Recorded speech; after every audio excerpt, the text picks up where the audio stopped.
How's everybody doing? How's everybody doing? Let me know in the comments if you can hear my voice and let me know how you are doing. How are you doing? She said, look at Keisha getting a membership to her leader. Thank you so much, Big Sis. Thank you for gifting 5 memberships 2 times. That's 10 memberships gifted before I even start my life. Well, before I come on. That's what I'm talking about. Thank you so much, Big Sis. Appreciate you. Appreciate you. They're doing great. How are you? Okay, I'm doing good. Can y'all hear me? Can y'all hear me? Can y'all hear me? So look at y'all talking about Keisha is getting gifted a membership. Lolita said, yay, I know I can go back and watch the live I was watching and it went to members only. Smack dead in the middle of me watching it. Yes, it's on members only. So I have an announcement to make before we get into our topic for this evening. And the topic that we have for this evening is not going to be long. So it's not a 3 or 4 hour live. Okay. However, when I'm done with this live, we will go straight into a members only live. Okay. So if you are a member, okay, stick around. And if you're not, if one of the mods can drop the join membership for those that want to become a member, if you want to be lit up in green and become a member, you are welcome to do so. Okay. So for those that are not a member, sorry, you won't get this live. Okay. But I have some news. Let me put my banner up. Right now, this is just saying anything I said in my mouth is based on my opinion and my opinion only. I'm just giving commentary on it, okay? Not trying to defame nobody's character. All right, so before we get into this, I just want to say the sisterhood is being dismantled, okay? It is being taken down because the purpose of the sisterhood was for a lot of us to come together, you know, those that we once opposed, had opposing views, you know, as far as the saga's concerned, the Robert supporters versus the Brianna supporters, and those of us that was choosing to come together. That's what the sisterhood was supposed to be about. But what I refuse to do, okay, I refuse to sit back and allow the purpose to, you know, be compromised. And that's what's going on. All right. It undermines the purpose of even having the group when the sisterhood is being dragged, mocked, and used for content. Okay. For money, for monetization. All right. So if you realize that you have been taken out of the sisterhood, it is because it is being dismantled. Okay. No more sisterhood group. All right. No more sisterhood group. We're not going to be subjected to being content for people, for a bunch of brown and vanilla, brown and vanilla women to be dragged across social media. All right. That was never the purpose of the group. All right. And just to clarify, it was never my idea to do the group in the first place, even though I supported it. It was never my idea. It was someone else's, but it's okay. But the group has been dismantled. So if you want to support me, you want to genuinely support me, you can come over here to my YouTube channel when I go live and you can support me. All right. I've never ran a cult and never will run a cult. I've never been a part of a cult, so I wouldn't even know how to feel in a cult. But there has been people that's been in cults, and maybe that's why the word is bounced around so freely. But no one never tried to put me in a cult. I guess the closest cult that I've ever been in was the military. All right. That's the only cult that I've been a part of. But I definitely have never been in a cult. No one can manipulate my mind to add me or keep me in a cult. I'm too strong-minded for anything like that. Okay. Only people that's easily manipulated can be a part of a cult. All right. So I love y'all. And because of that, okay. And I love the support that you guys bring me. We support each other, okay? And it's not just all about me, it's about you guys as well. And I know a lot of people have formed you know, I'm not going to say genuine because that's hard to say. Genuine, right? It's hard to say genuine. But a lot of people have grown an acquaintanceship with each other outside of me. Matter of fact, I was talking to somebody today and they were telling me the love they had for another member that's in the group and how they have grown to be so close since, you know, I've started blogging. And I like that because it's not just about me. All right. She said it's funny to me how we become a cult once someone is mad. Exactly. We become a cult when they leave or when someone is angry. But I'm not going to allow us, right? Just because we're supporters of each other, I'm not going to allow that for us to be mocked, drugged, and you know, made fun of and slandered. A lot of lies, a lot of slander, right? I'm not going to allow us to be the butt of a bad joke for a check, for coins, for money. I'm not going to do that. And I know a lot of you guys have expressed in the group how you don't like hearing certain things about me, but we have to understand it's just going to be like that. As much as long as I'm moving up and moving forward, people are going to talk. So we have to understand that.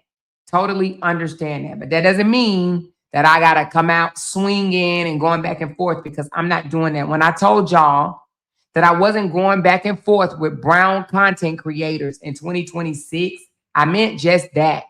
I'm not doing it. I'm not going to digress back to dragging people that I drug in 2022, that we went back and forth in 2022. Because what is progressing?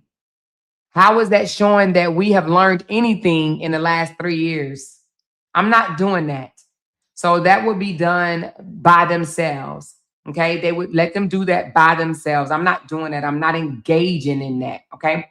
So with that being said, I want to do this story, but after the story, if you are a member, I would like for you to join the live that I'm going to have after this. Okay.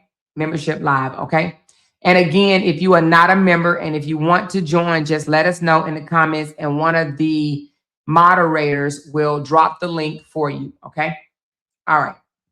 So y'all, as I was scrolling YouTube, okay, I saw this video and I watched it, right? It just grabbed me. And I was like, oh my God, like how crazy can someone be?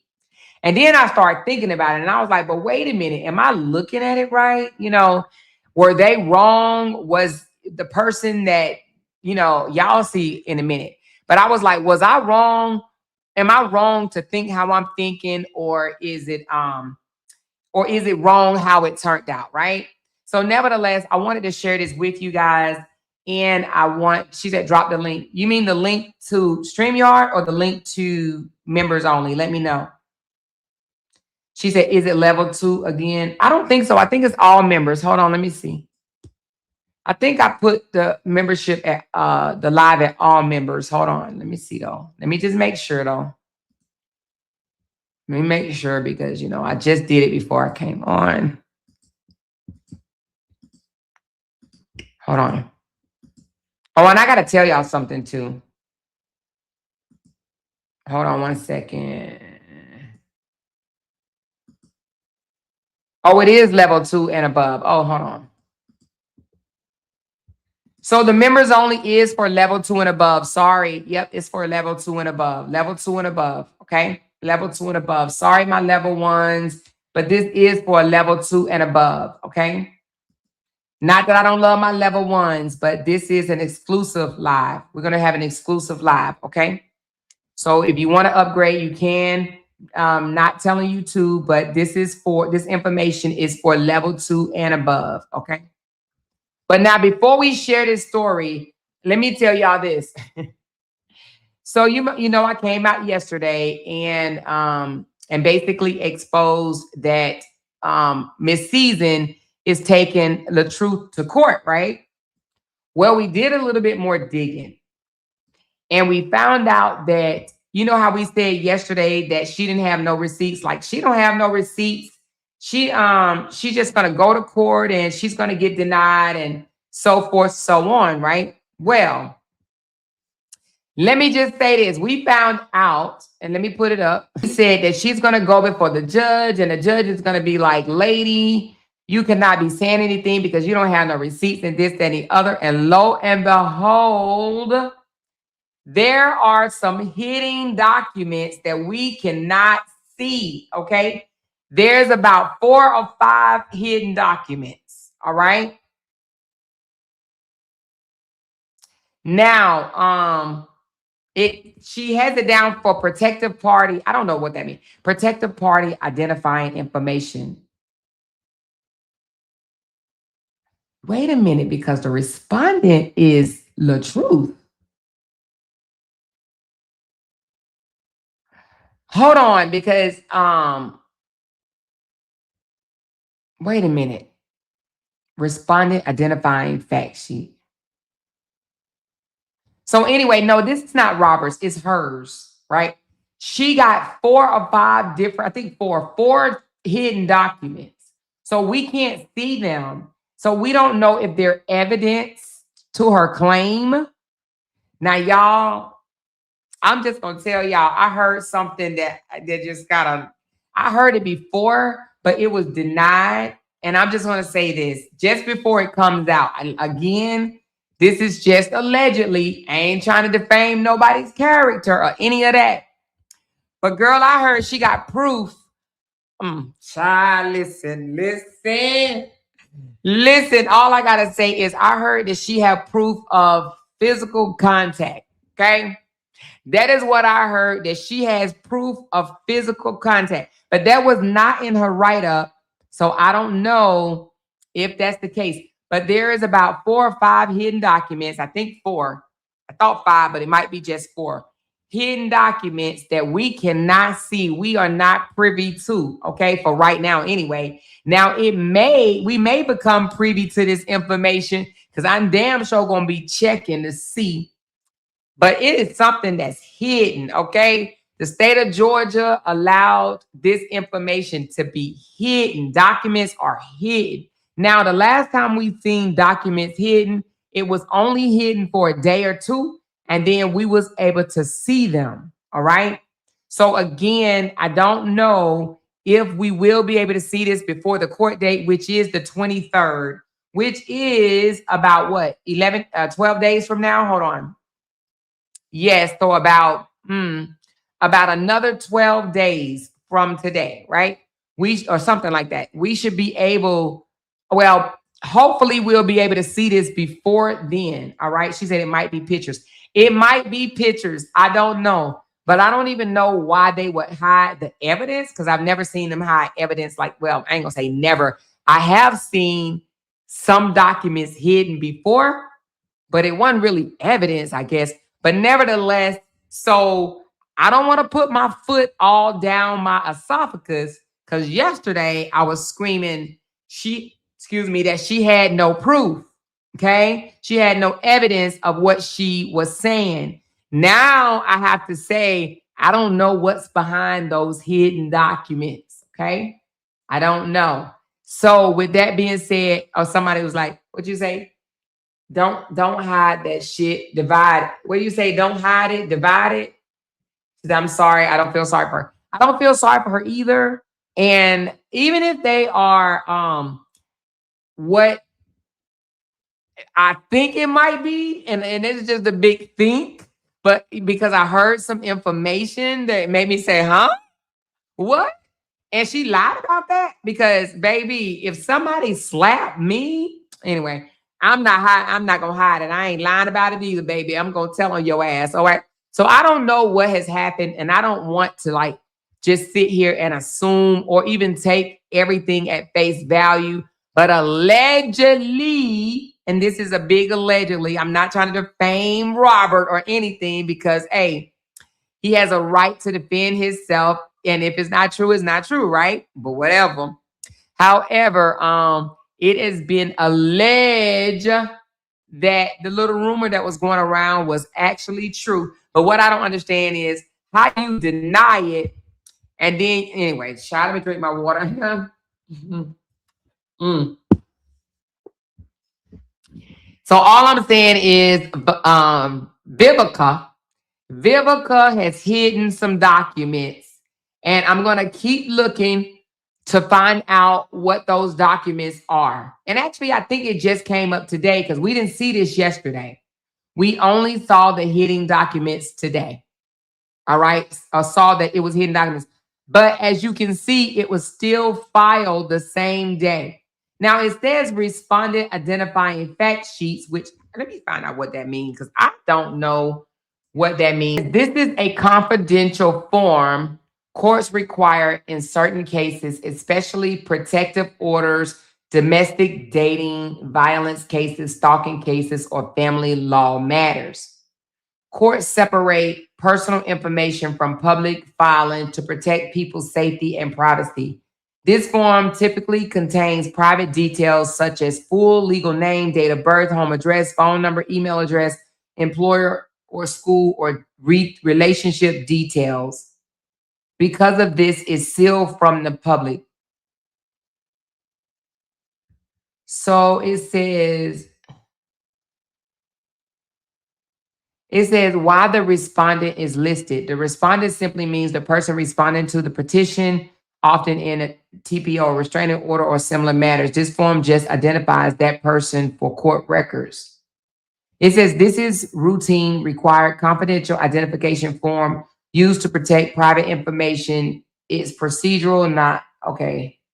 So it's saying that it just may be, but why would you need four? Four forms of private information. So I don't know. It looks like it might just be personal information. Because it says respondent identifying fact sheet. Identifying is just the phone number, address, date of birth, but it's four different documents that's hidden. So I don't know. It sounds a little far-fetched for it just to be identifying information that they are identifying each other. I'm thinking it's more. I think it has to be more, but we'll see. We'll see. We ain't gonna put it out there, but we did see this today that there is four documents that is hidden. All right.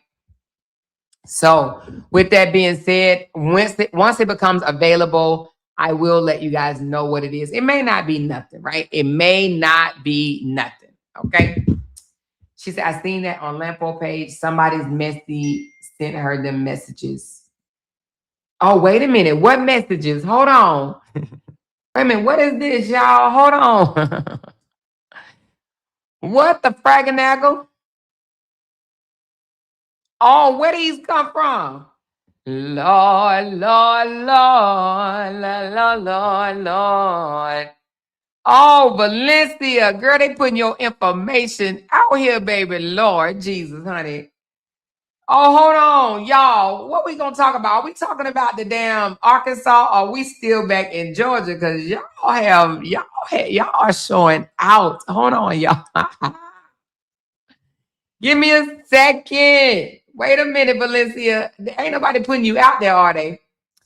Girl, girl. Give me a second, y'all. I gotta pull up these three right here. Somebody just sent me some messages, text messages. Message. I said message. Girl, they ain't playing with you, Valencia. See, you know what? I done moved on from you, but girl, I'm about to read these messages, baby. We about to read these messages. We about to find out what's going on, girl. Somebody is telling the TOU. Which one is first? Is this one first? Hold on. Da da da. Is this one first? I don't know which one first. We about to find out, y'all. We gonna get to this Arkansas. Which one y'all want first? Y'all want this or y'all want the Arkansas talk first? Let me know in the comments. Do y'all want to talk about the highway drama in Arkansas first, or do we want to talk about these messages that we just got? Do y'all want to end the live with the messages and go ahead and get Arkansas out the way, or do y'all want to go ahead and talk about these messages and then talk about Arkansas? Which one do y'all want to do, baby? Which one do y'all want to do first? You know what? I'm going to say the best for last. Oh, it's Valencia and somebody talking about Robert. Oh, Lord. You know what? I think we're going to get the Arkansas out the way first, right? Let's go ahead and deal with Arkansas, and then we're going to come back to the messages. We're going to come back to the messages. Let's go ahead and get Arkansas knocked out the way, and then we're going to come back to the messages. Arkansas is not long, y'all. Arkansas is not long. We're going to go from Arkansas to Georgia. Y'all taking a trip with me? Are y'all down with taking a trip with me? Let me know. Are you down with taking a trip with your girl? With your girl, with your girl, with your girl. She said, my bags are packed. I love it. She said, my bags are packed. Let's go to Arkansas first, y'all. Y'all, this happened in the state of Arkansas. All right. Now, it was crazy as hell. And we're going to talk about it, okay? All right, this is the thumbnail. And it says, was this a bad decision or was it bad luck? Okay, bad decision or bad luck. All right, now what happened? A couple in Arkansas driving down the highway on, it just says southbound, right? They run out of gas. They run out of gas in the fast lane. They get out of their car. They grab the gas can from their trunk. They move to the medium. They move themselves to the medium and leave their car parked, no gas, on the highway in the fast lane. Okay? That's what they do. And then the man, he runs across the medium to the other side and heads to the gas station to get gas. He leaves the woman standing in the medium watching her car. Another car that is not paying attention. Caught off guard. Well, just not paying attention. Let's stop. Not paying attention. Comes behind the car and just slam into the vehicle. All right? So I want you guys to see this, and I want y'all to tell me, was this bad luck or was it a bad-ass decision? And what would you have done if you was in this situation? Here we go. Listen up. Well, not listen up because it's not you have to watch. Okay, let's go back. The car has ran out of gas. They got their hazardous lights on and they're sitting there in the fast lane. They ran out of gas. Don't know what to do at this point. The husband gets out the car. The wife gets out the car. The wife is standing on the side. The husband give her a hug and a kiss. He says, I'll be back. Cross the road to go to the gas station. The wife is standing there. She's just watching her car, watching the traffic. She's watching the car and she's watching traffic, okay? The hazard lights are on and they're blinking, as you can see, okay?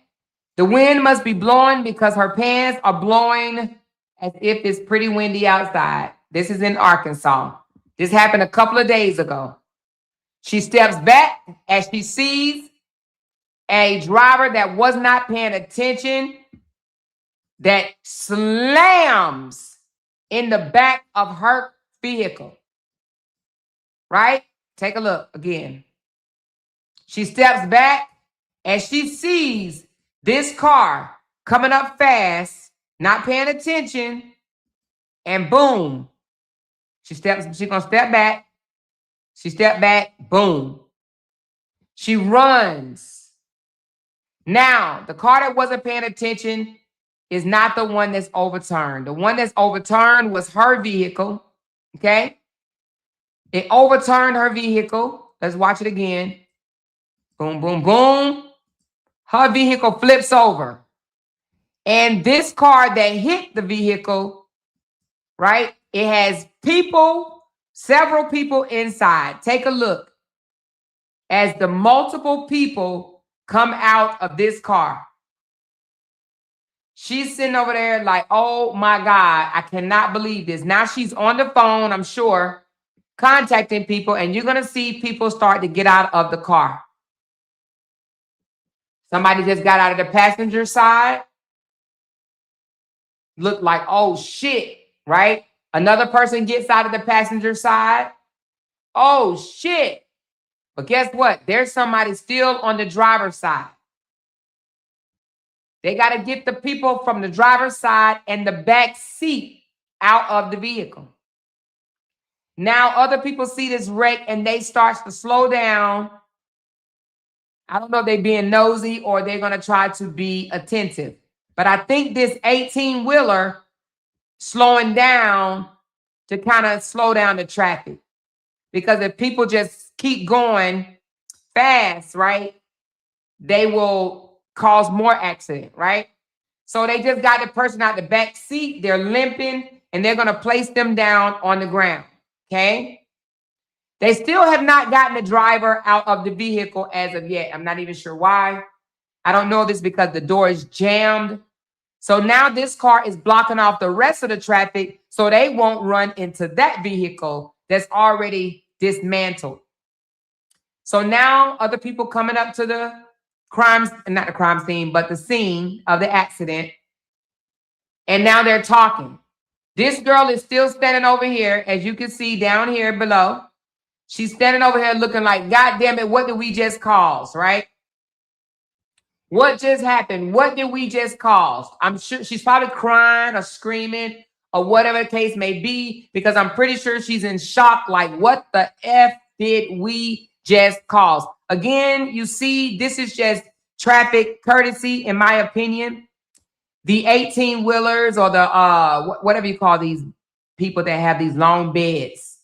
I don't know what you call them, but they're slowing down and for the purpose of slowing down the traffic, okay?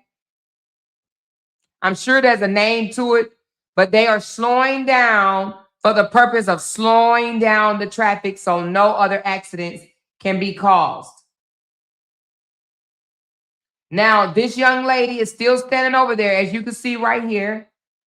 And now the husband, as you see, now he's dotting back across the street with the gas can. I hope he's careful. Shit. God damn it, what you doing? What the fuck? Oh my God, Jesus. Did you see that? Is this man crazy or what? Anyway, these people, whew, Lord Jesus, they crazy. Anyway, so now it looks like they're trying to talk. Are they talking to the lady? I don't know if they're talking to the lady or not. I think he riding down the wrong side of the road. More people have stopped to help the people out. She's still standing there. Now, closer to this crime scene, let's stop for a second. Now, other people have went up to the scene to, to try to help out. Now, there is somebody that's hurt that's getting put on a stretcher. I think it's more than one person that's hurt, actually. I think it's like two. I don't even know. The driver airbag has deployed, okay? And I don't even think they have gotten the driver out yet, okay? All right, so let's continue to look and see if we're going to see if the driver is taken out. They're talking to, oh, you know what? It doesn't even look like that side can open their doors, because this lady in the purple, the black lady in the purple, went up to the vehicle, and it looked like she's trying to, oh, the door is open. Okay, so the back door is open, but the front door is not open. At this point, I'm not exactly sure why. She said the driver came out from the other side. Oh, you know what? You're right. The driver did come out from the other side. I did see two people come out from the other side, because when the airbag deployed, it's probably hard to open that door. So you're right. Sorry about that. Sorry about that. So they're speaking to somebody that's sitting in the back seat of the vehicle, okay?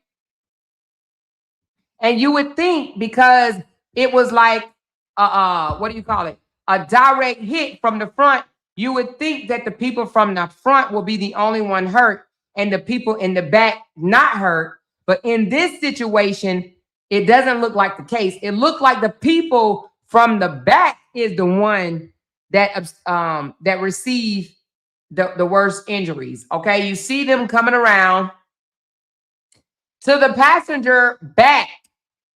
Okay, and that's where it stops. Now, question for you guys. What in the world would you have done if your car stalled, if your vehicle stalled in the fast lane on the highway? What would you do if you run out of gas and your vehicle stalled in the fast lane? What would you do? Especially if it's two of you. Because the first thing I thought about before reading some of these comments, right, is what I would have done. Now, I did ask my moderators, some of my moderators or whatever. She said, Amora, talk about that food that you just showed. Which food? Did you talk about the one that dotted across the damn street?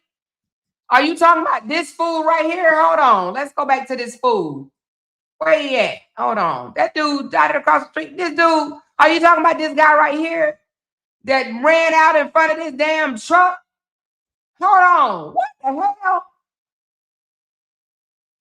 You talking about this guy right here? You talking about this guy? Are you talking about that guy that just, look at this?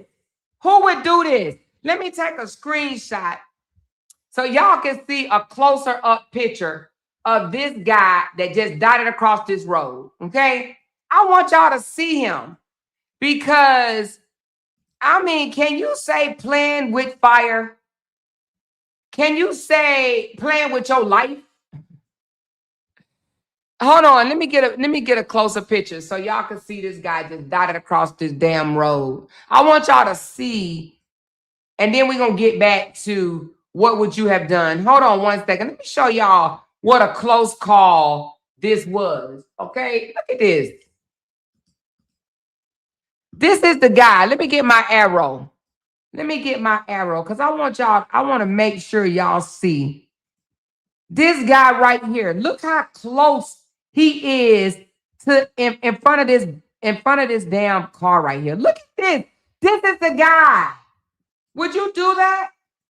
Would you play with your life like that? This is the guy right here. This is a person. This is the truck, and this is a person right here. The guy that's running across the street. Oh my God. I don't know. Anyway, let's get back to the crimes. To the accident. Let's get back to the accident. Okay. So let's get back to this accident. All right. Now I have questions for y'all. What would you do? Let's get back to the beginning.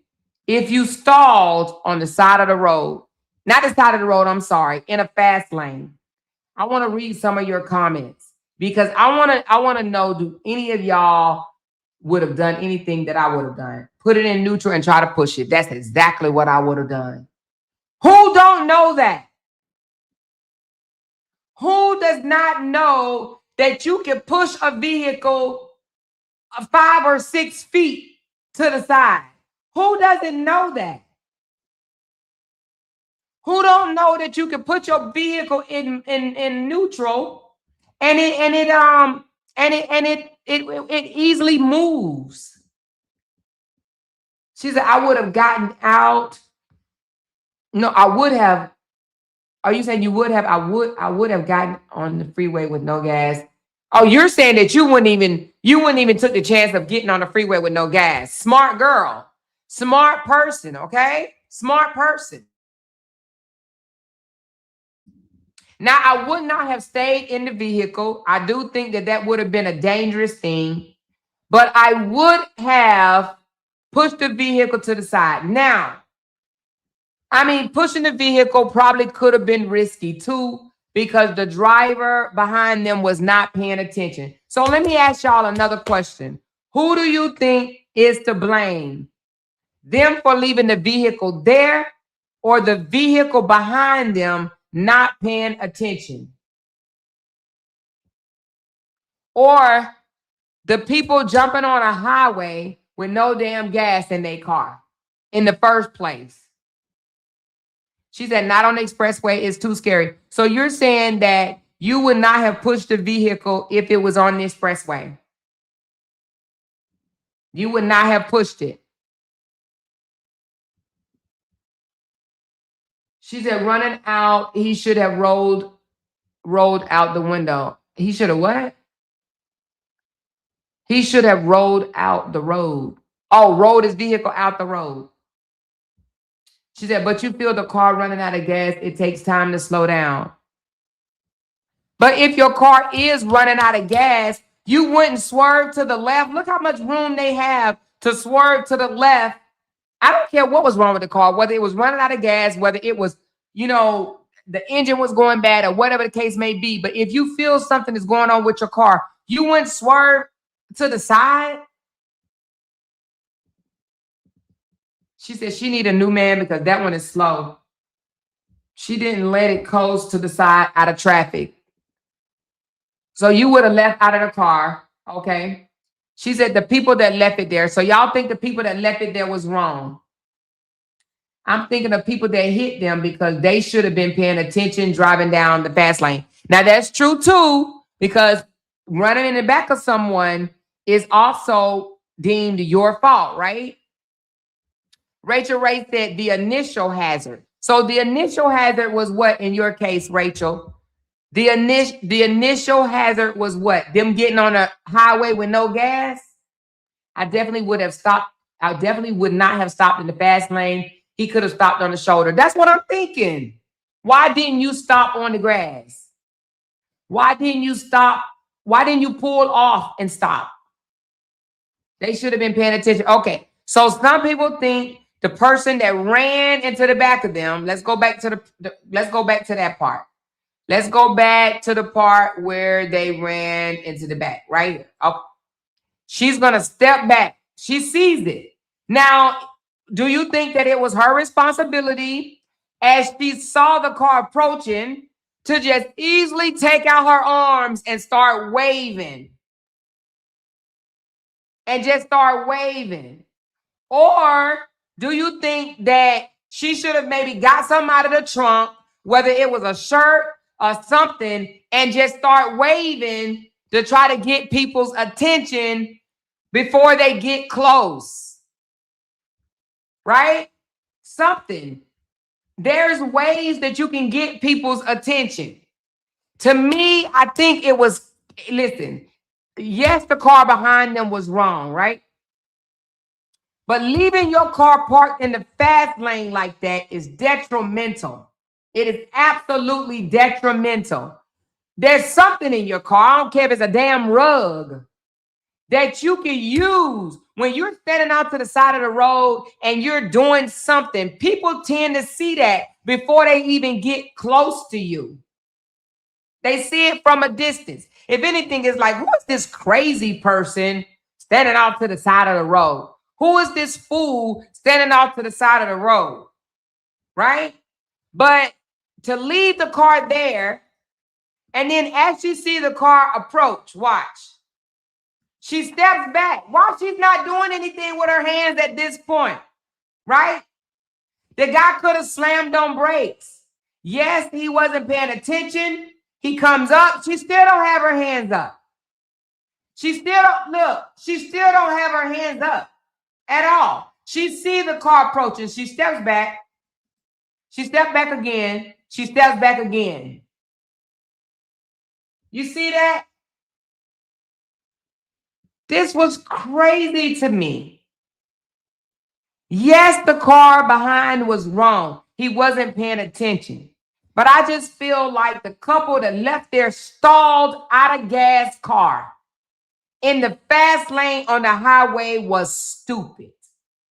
It was absolutely stupid. Yes, Super Leo, both of them dumb. Dumb and dumber.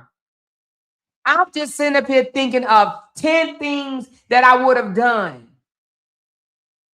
10 things. Even if it took me taking, I don't know if people drive with things in their car or not, but if I had something in my car, I would have put it behind my car.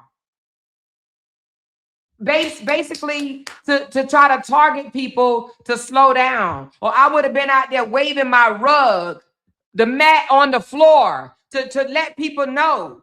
Slow down, accident, accident, accident, accident, accident, accident, accident. This was crazy. She said the more all the other cars went around, they were both wrong. Let's go back. You said all the other cars went around. Yeah, all the other cars did go around, right? Which tells me the car, you're right. I see it right there. I see what you mean. Other cars went around, right? Now, the other cars could have helped out as well.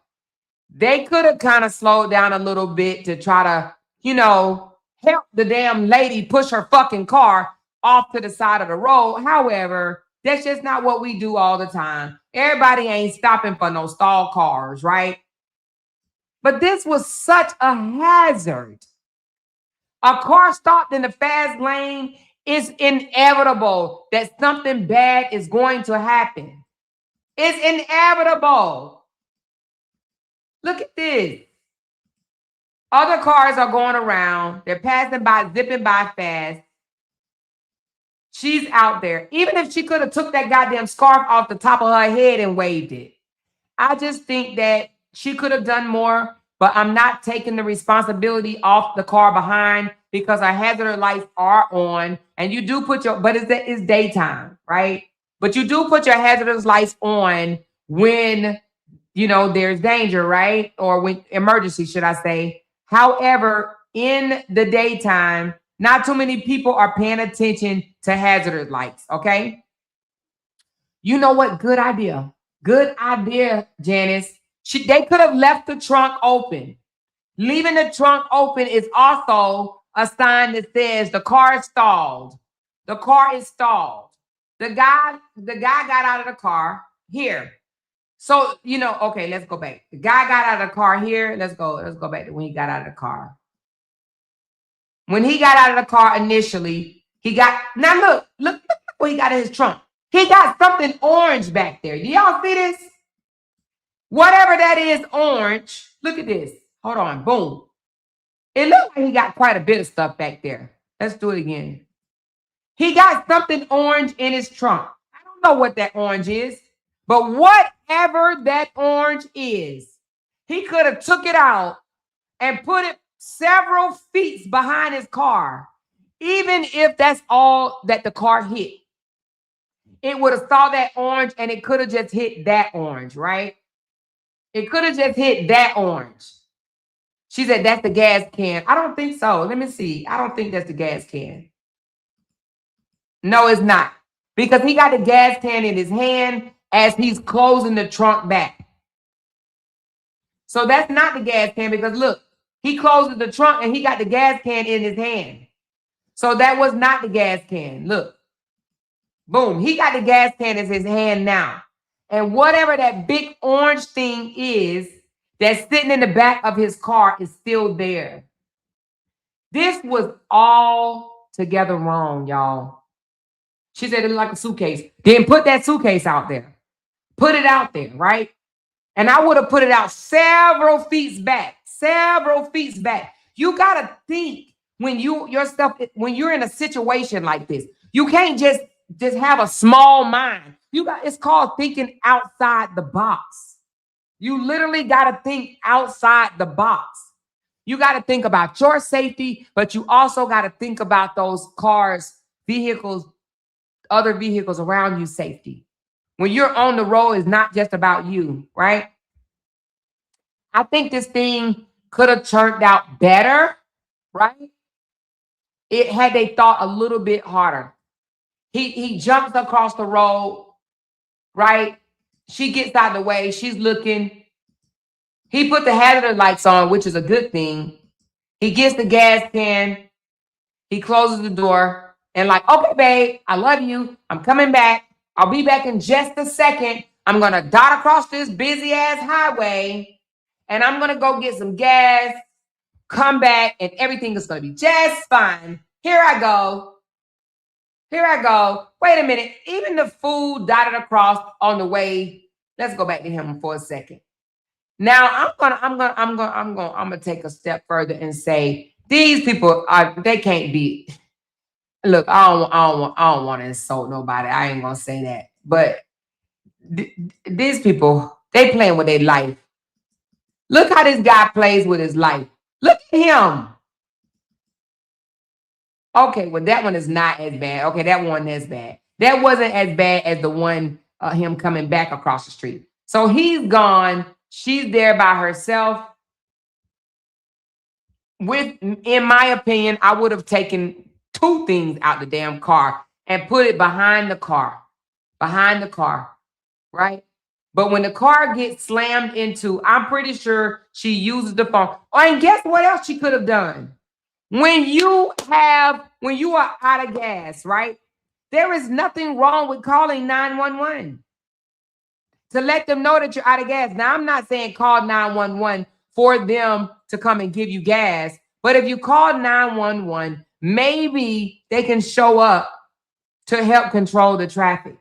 But it probably happened so fast. I'm just sitting up here thinking of all the options that this couple had instead of just leaving their stalled ass car in the fast lane. In the fast lane.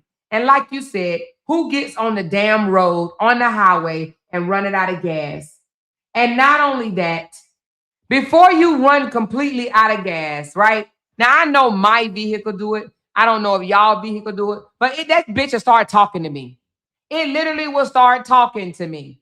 My husband don't let it get like that, and he gets mad as hell if I let it get like that. He tell me all the time, you didn't see that it needed gas? You don't wait till it get on a quarter of a tank and get gas. Babe, why would you tell me that the car needed gas or whatever, right? But I don't go that far no more to be running out of gas. So that's my husband's responsibility, right? But my car talks to me. It screams to me, right? When you only got a quarter tank of gas, okay? I don't know if you can set it to that or how that shit happens, but it happens, right? Who these days is running out of gas? Who these days is looking at the gas gauge and not saying, I need to stop and get gas? Y'all know we used to ride dirty back in the day, right? We used to only put $2 of gas in our car, and we ran that motherfucker until we needed another $2. People don't do that these days. People don't wait until your tank go under a quarter tank to fill up again. They just don't do it anymore. Unless kids driving, kids will push it, but not adults. We don't do this. This is careless. Careless. I would rather to have known reading this story. I would rather have known that the car just stopped automatically on its own than to know that it was because they ran out of gas. Because they ran out of gas. Running out of gas. And they leave a vehicle there. And now people are hurt and having to go to the hospital, right? And then another thing that I didn't like. Now, I don't know about y'all. Y'all tell me in the comments. But not one time did this silly ass woman go over and ask them, are they all right? Can I help? Can I do anything? It's almost like she didn't give a damn. Now, I'm not saying she didn't. She probably did. She probably was scared. She probably thought they was going to blame her. But she didn't even say, are y'all all right?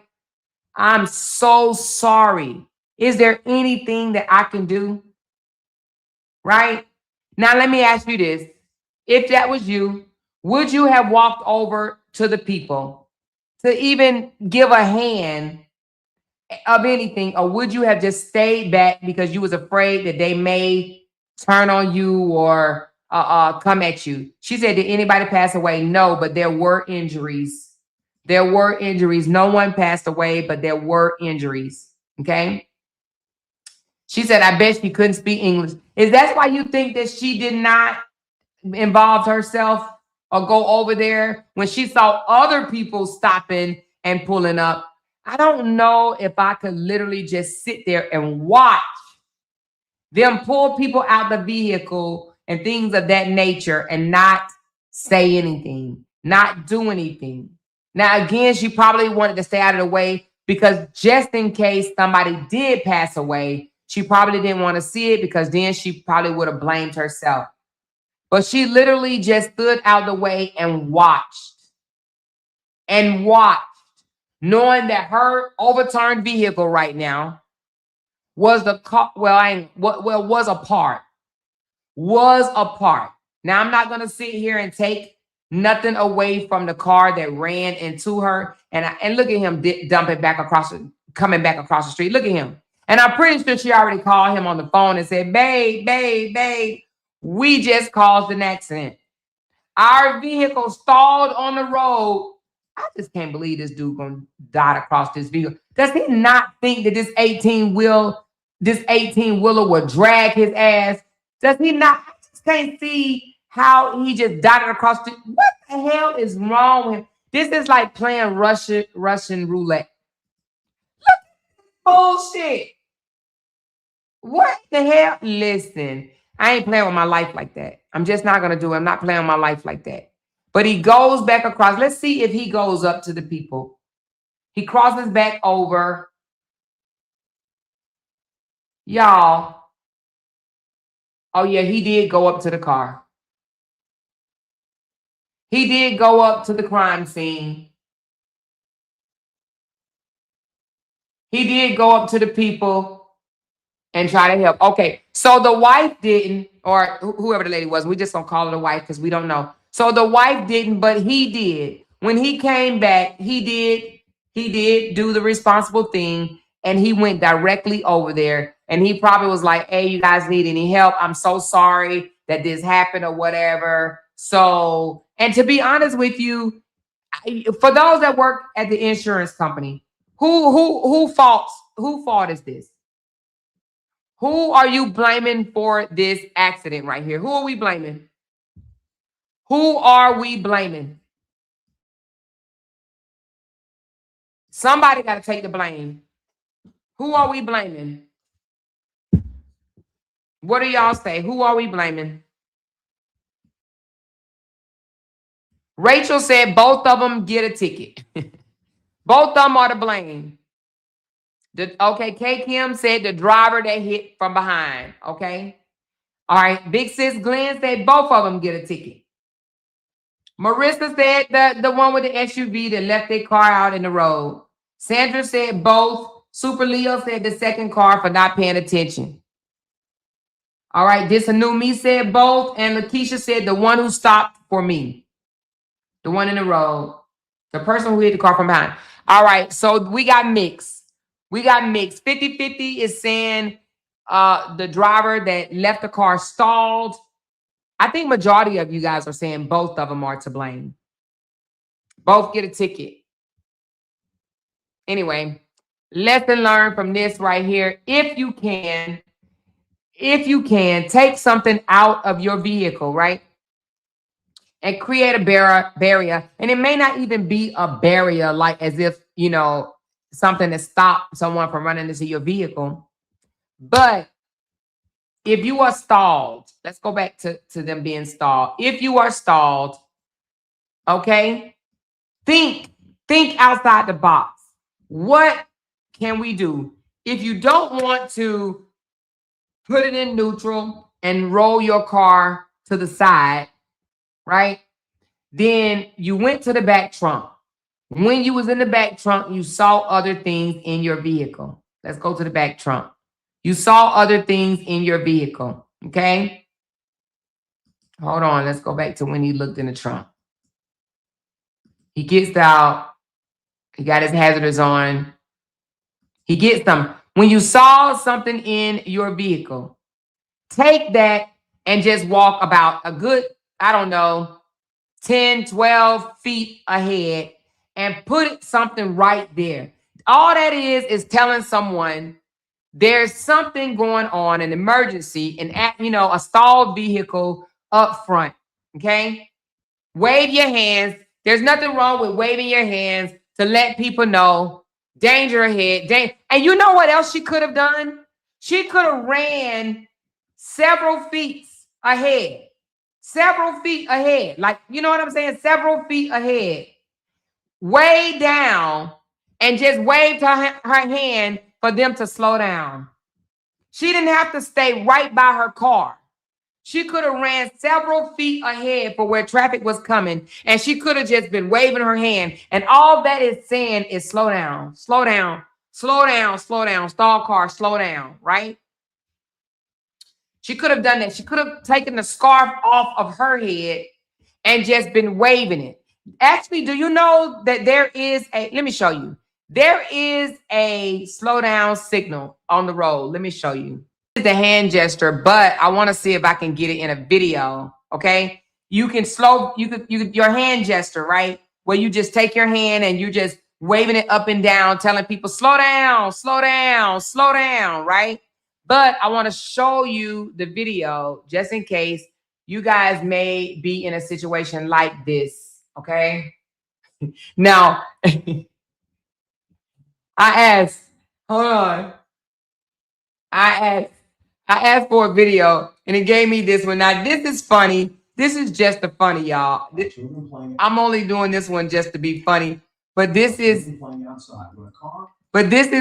that is on YouTube. We gonna let it ride. We're gonna let it ride, okay?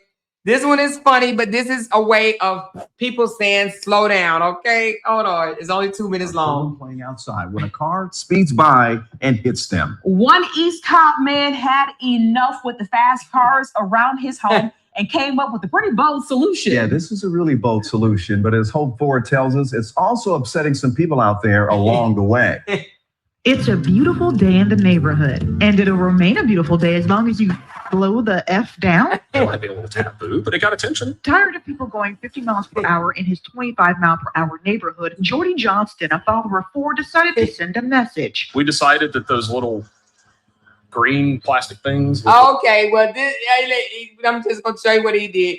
He did signs that says slow the fuck down, but this don't have nothing to do with the truck situation, but that's funny. Hey, that's funny. He did a slow the fuck down sign. Now, of course, you can't do that. I mean, I'm not telling you to do that, okay? But that was funny. But no, let me get this other video up with the hand gestures. That was just a little funny, okay?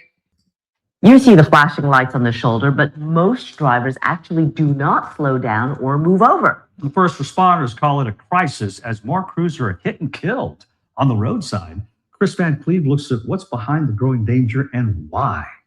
Hopefully this is It one. happens in an instant. Oh, a close shit. call on the side of the road where crews are working or first responders are handling an emergency. Every state in the country has a law requiring drivers to move over one lane, or if that's not possible, to slow down to a safe speed when passing a vehicle with flashing lights stopped on the side of the road. Despite that, 46 emergency responders were hit and killed on the side of the road last year. So far in 2025, at least 31 more have died. How big of an issue is that for your deputies? I think it's a key piece for safety for all law enforcement across this country. The reason it's a law is because we were already having a problem. Miami-Dade Sheriff Rosie Cordero Stutz. In today's day and age where a lot of people are occupied with their phone in their car, that is also another distractor that has increased these kinds of incidents. Florida State Trooper Metal Patel was nearly killed working a traffic accident on Interstate 95 in 2018. Despite closing a traffic lane as a safety buffer, troopers say a distracted driver lost control. Patel threw another man out of the way before being hit.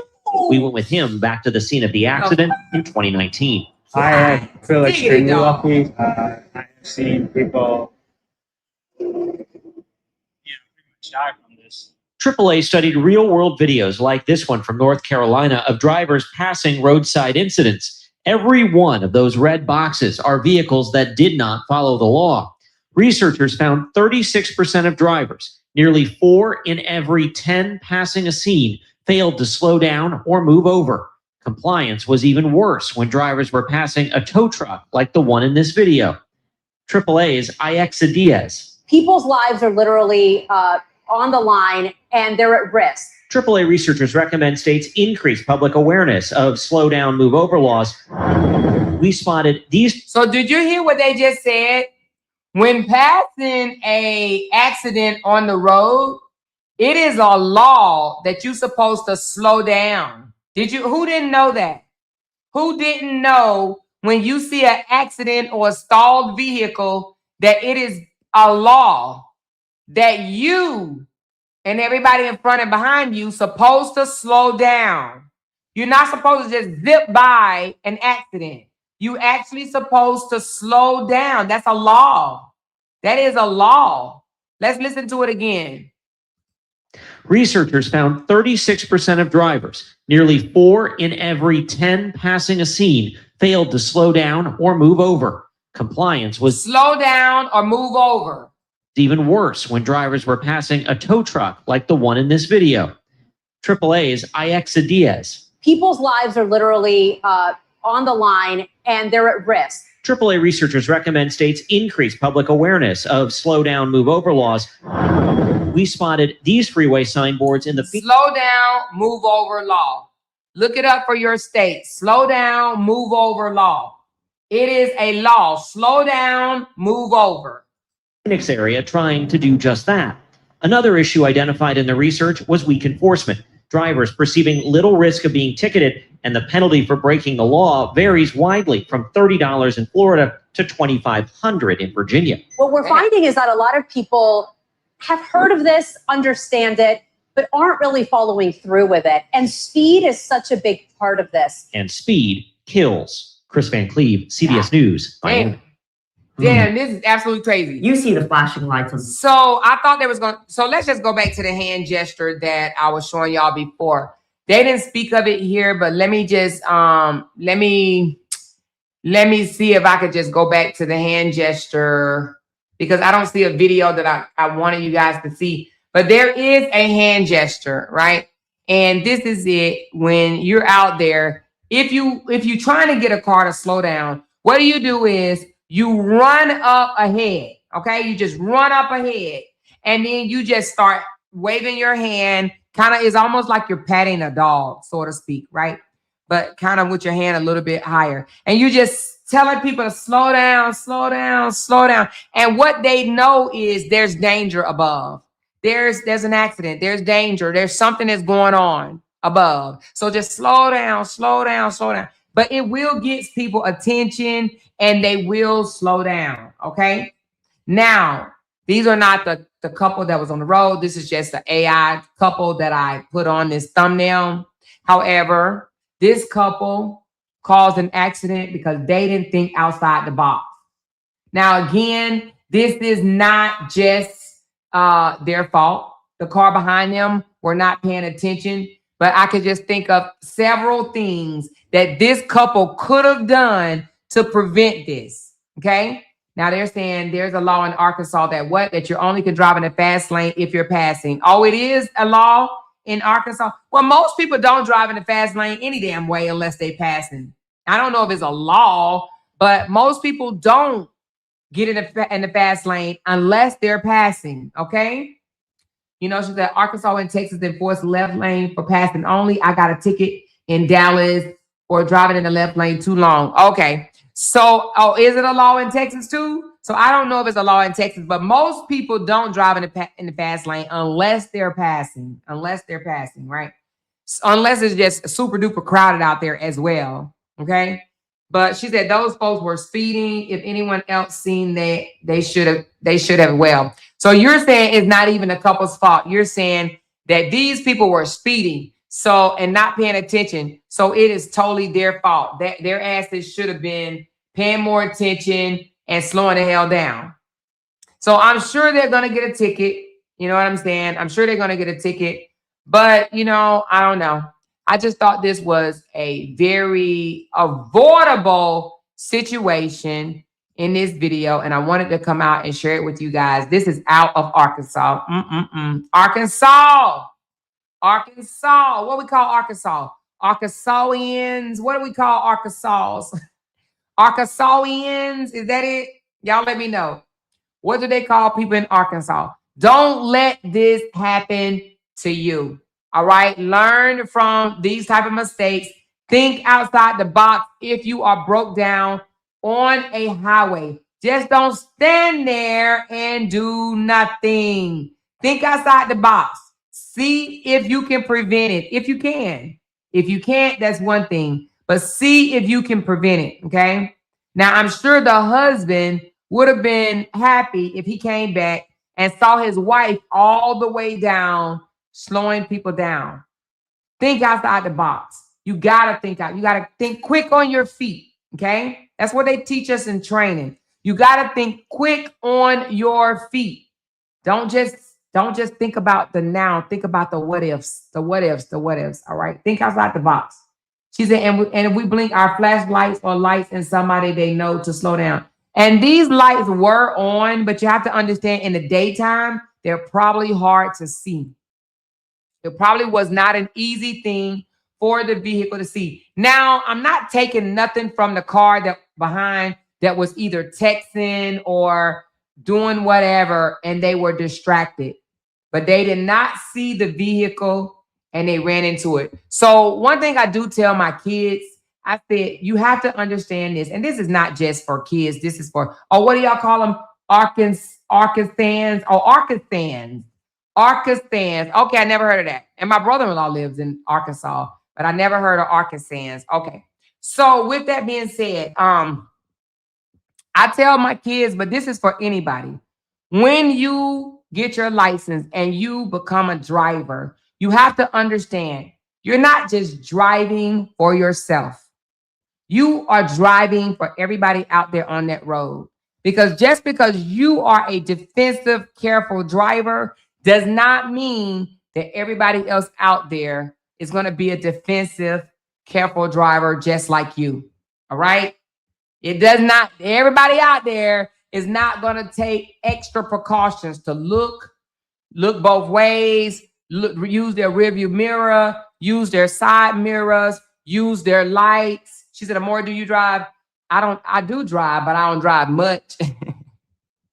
I do drive, but I don't drive much. However, I am a defensive driver when I do drive. Okay. I've gotten in accidents before, but it was like in my 20s. Okay. In my 20s when I was a knucklehead and I wasn't paying attention and so forth. I probably only got in 2 accidents in my whole life. Okay. 2 accidents in my whole life and it freaked me totally out. Right. But, let me knock on wood because I ain't trying to get in no accidents no time soon. But I am a defensive driver. I don't speed or rush for no damn body. I ain't in a hurry to get nowhere. None. If I'm late, I'm late. And if I'm late, I'm going to be fashionably late. Okay? Fashionably late. I'm not in no rush, no hurry to get nowhere. All right? I don't do that no more at all. Okay? If I am driving on the road and there's traffic, or even if somebody wants to zoom past or whatever, you know what I'm gonna do? I'm gonna slow down and let them have it. I'm gonna slow down and let them have it because in my mind, I'm gonna say they need to be wherever they are quicker than me. They got an emergency, I don't. So I'm gonna let them pass. Now, back in my day, I would be like, nah, nigga, you ain't passing me, right? But I don't do that no more. I've learned, okay? So now if they want to pass, if they want to zoom past me, anything like that, I just let them go. I'm not about to compete, okay? Because the one that we saw the other day out of the Carolinas, right, with old Taylor, 23-year-old Taylor, now facing life in prison or the death penalty, that was due to road rage. Road rage. I'm not about to have no road rage with nobody. Nobody. Nobody brother, nobody husband, nobody daddy, nobody sister, nobody mother, nobody auntie. Nobody. Okay? All right? So we got to be a little bit more careful out there on the road. All right? So, think outside the box and don't be in no hurry to get where you going if you already late. If you're 5 minutes late or 10 minutes late, guess what? You still late. You still late, so it don't matter. It doesn't matter. So what you rushing for? If you late, just call ahead. Let the person or the office or whoever know that you're going to be late and get there safe. Because whether you 5 minutes, 10 minutes, or 15 minutes late, the bottom line, you late. You late. So if you late, you're late. It don't matter. Little late, middle late, you know what I'm saying? Long late. It don't matter. You late at the end of the day. All right?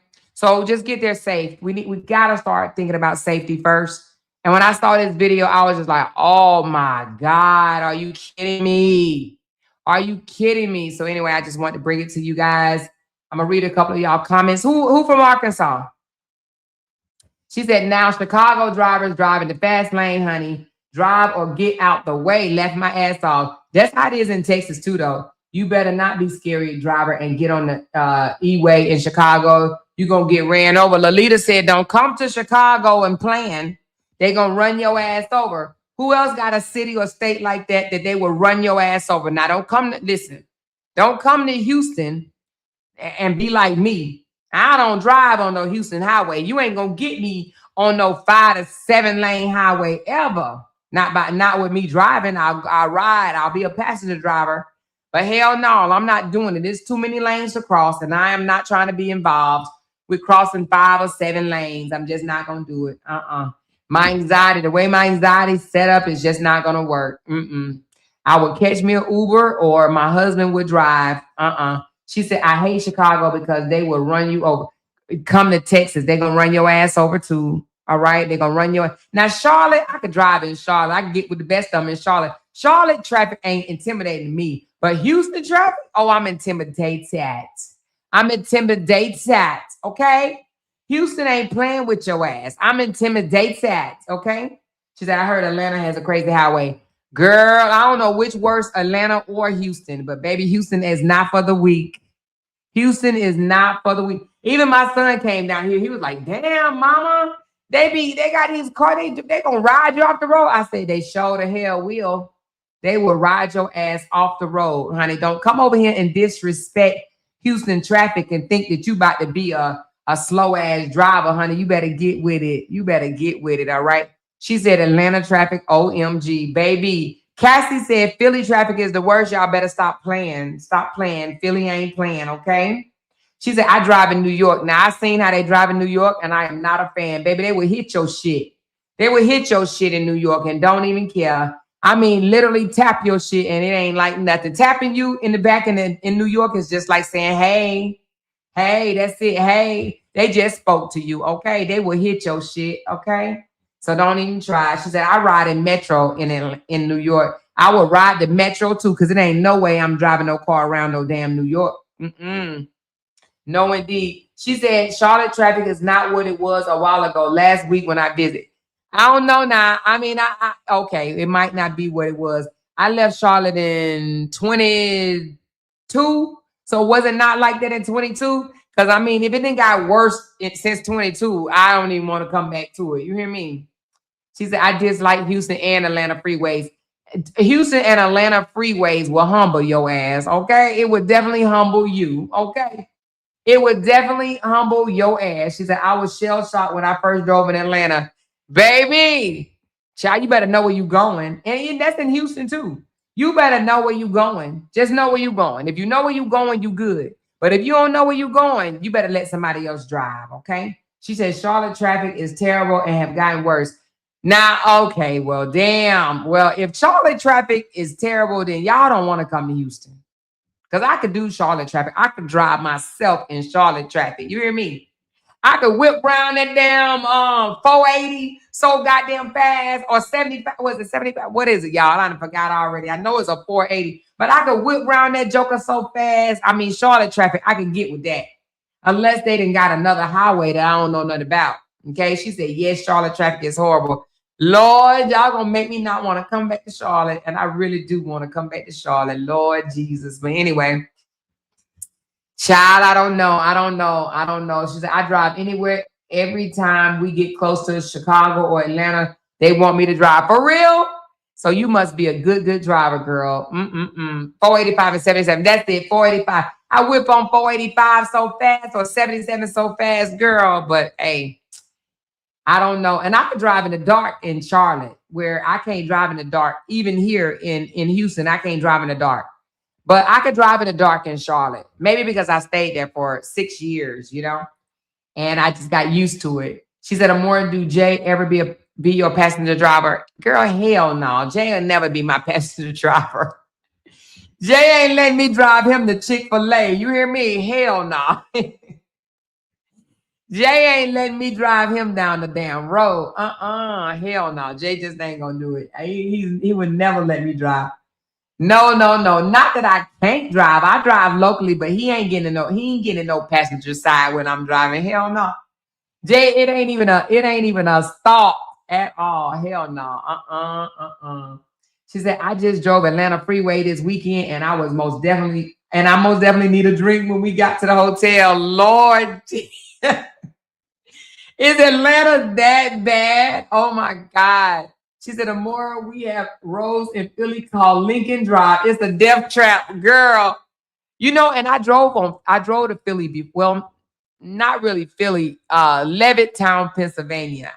How is Levittown to y'all? Because I was able to do it in my younger years, but I have driven in Levittown, Pennsylvania. And I did fine. And that's driving from Virginia. I drove from Virginia to Levittown, Pennsylvania plenty of times because my son's father lived in Levittown and I would drop him off to see his dad on the weekend. And I would stay there and like get a hotel and take, do something or whatever with my son. Actually, he had my son at the time and I was visiting and I would go there on the weekend to visit my son and I would get in a hotel and I would take my son to the movies or whatever, take him out to eat. And then I would drop him back off at his father's house and I would come back to Virginia. That's when he had him because he did stay with his dad for a couple of years. She said, Lincoln Drive is scary. Well, I never want to go to Lincoln Drive, okay? I never want to go. She said, Levittown is not that far. Okay, so I did drive to Levittown, but I was younger. And when you're younger, in my opinion, your anxiety is not that bad. When you start getting a little older, yeah, that anxiety going to ramp up a little bit, okay? It's going to kick in just a little bit more, She said, yeah, Atlanta is that bad. I got hit at 70 miles.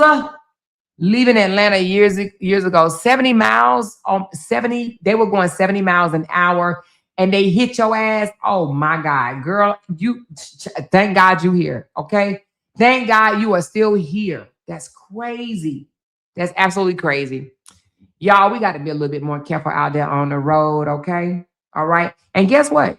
You can actually take defensive driving classes at any time. Like you don't have to wait till you get a ticket to take a defensive driver's class. You can literally take one and I think just pay a couple of coins or whatever and take a defensive driver's class like at any time or whatever. You know what I mean? Just to make sure that you're up on the rules because some of the road rules changes and things of that nature. But I'm only driving in my little small area. Katy is on the outskirts of Houston and I would drive all around Katy, Richmond, all these little towns around here, I would drive in. Sugar Land, I was driving all these. But to get on that highway and to go into Houston, nah, hell no, I'm not doing that, okay? No, ma'am, no spam, no ham, I'm not doing it. She said, I left downtown Square Manhattan and rode the metro to Harlem to eat at Sylvia's Soul Food. Yeah, now I ride the metro, the bus, the Uber, the Lyft. I do all of that, okay?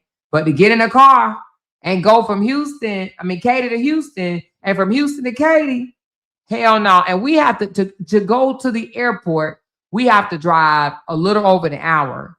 Hell no, I will pay for an expensive Uber to come get me to go to the airport before I drive to the damn airport. No way, not doing it. She said, in Atlanta, either you let me merge or we crashing. Oh, shit. See, look at you. Look at ya. Just don't even care. She said, so many car parks from wrecks on Atlanta highway. People just hit shit and keep on going. That don't make no damn sense. None whatsoever. She said, my husband drives like a maniac, so he's the only person I trust driving in Detroit, New York, or Chicago. Now, my husband is a good driver, too. And he always say to me, even though he's a good driver, and I know he's a good driver, I'm still going to be like, babe, slow down. Babe, please slow down. But he asked me one day, do you think I can drive? I said, I do. He said, so why you try to drive for me from the passenger seat? I can't help it. It ain't just him. It don't matter who it is. I'm going to say something to you, okay? So if you've driven me around, I'm pretty sure you heard me say, slow down, hold on, wait a minute, slow down, okay? So they like put my ass in the back seat, okay? When we went out the other day when Levette and Autumn came up or whatever. No, I don't even think it was that day. Who was it? I think it was it that day? It was one of them days. They put my ass in the back. I think it was when we was in Orlando. They put my ass in the back seat, okay? They're like, oh, no, you ride in front of that. You ride in front of that. But anyway, we just got to make sure we get there safe. That's what we got to focus on. No road rage. We ain't no road rage and no careless driving. Okay?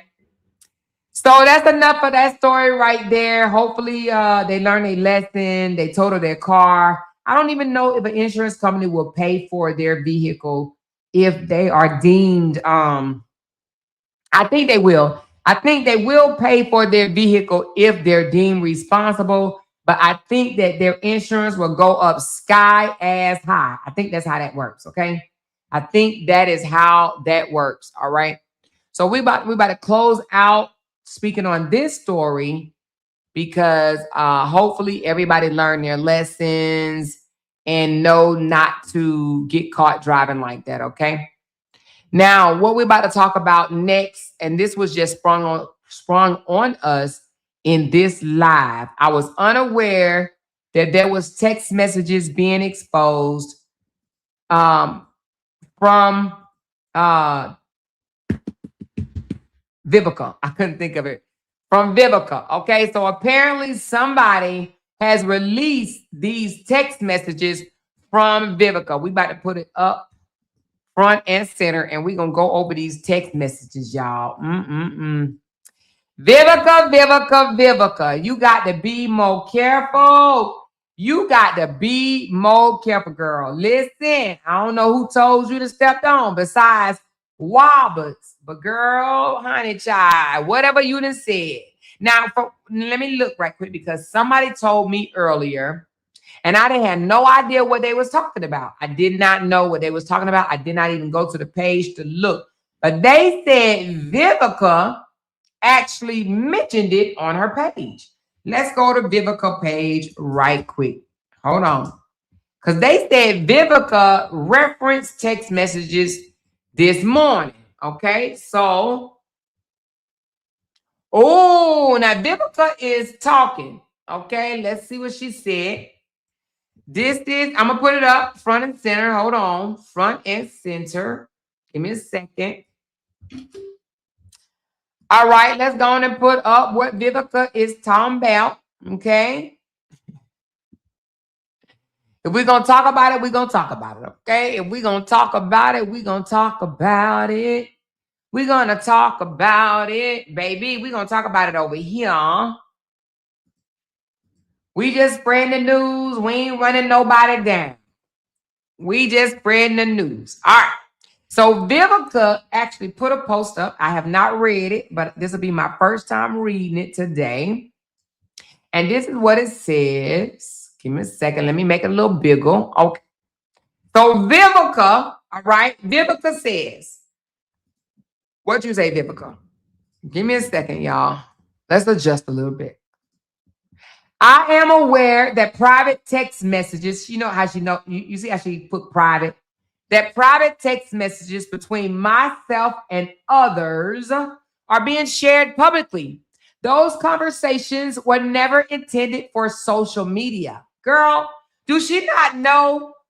Do she not know when she put some shit out that you, listen, girl, what's wrong with this lady? What is wrong with this lady? She said they weren't meant for social media, y'all. This was not meant for social media. So what she want them to do? Take it off of social media? Girl, bye. Anyway, she said, these conversations were never intended for social media, and I have not authorized anyone to speak on my behalf or release anything on my behalf. If the goal is to expose anything, share the entire text thread. Oh, well, shit. She says, if you're going to share it, share the whole thing. Share it all. And I do agree with her on that.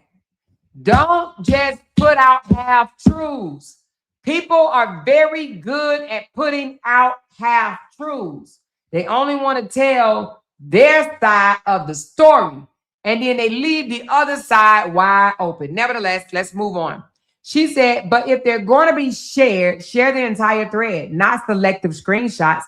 I have it all. Tell the whole story. I stand on truth, not narrative. I will continue to handle this situation privately and through the proper legal channels. Thank you to those who understand that silence does not equal guilt. It means maturity, peace, and respect for the process. And then she goes on to say, I will let the legal process speak for me. Okay? She swears she got something, y'all. She swears she got something. We don't know. We just have to wait till the remaining paperwork come out to find out what Vivica is going to show the judge come the 23rd of January. Okay? So she is on her page saying, yeah, I see y'all with my personal private screenshots that I was stalking Robert and talking shit about another man that I claim that I don't want to be with. I know y'all spread it all around social media, but tell the whole story. So let's get back to these goddamn text messages and find out what Vivica was up to. Okay. Somebody is spilling her tea. All right. And we about to sit here and do what? Sip on it, and sip on it some more. Okay. And we're going to talk about it. So now I don't know what's in order. I don't know what's first. Hold on. We just gonna assume that this one is first. Y'all see her name, Vivica, and Vivica. Y'all see it right there, Vivica. Okay, Vivica. It says, now I don't know who is who, but we about to find out, okay? I get it. Thank you. I can't go through 100 more women. Oh, shit. So this must be Vivica. This must be Vivica. Vivica says, I can't go through 100 more women. Even if I took marriage off the table, we would have to date exclusively. All right? Now, what is she saying? Even if I took marriage off the table, we would have to date exclusively. Someone comes back and say, I don't know who she's talking to, but someone in the blue says, I understand that. Let me talk to him. And it won't be over the phone. I want to do it in person. So this sounds like somebody advocating for Vivica, okay? They're like, I understand that. Let me talk to him. Now, this got to be somebody that's close to him. I don't know who. This is either through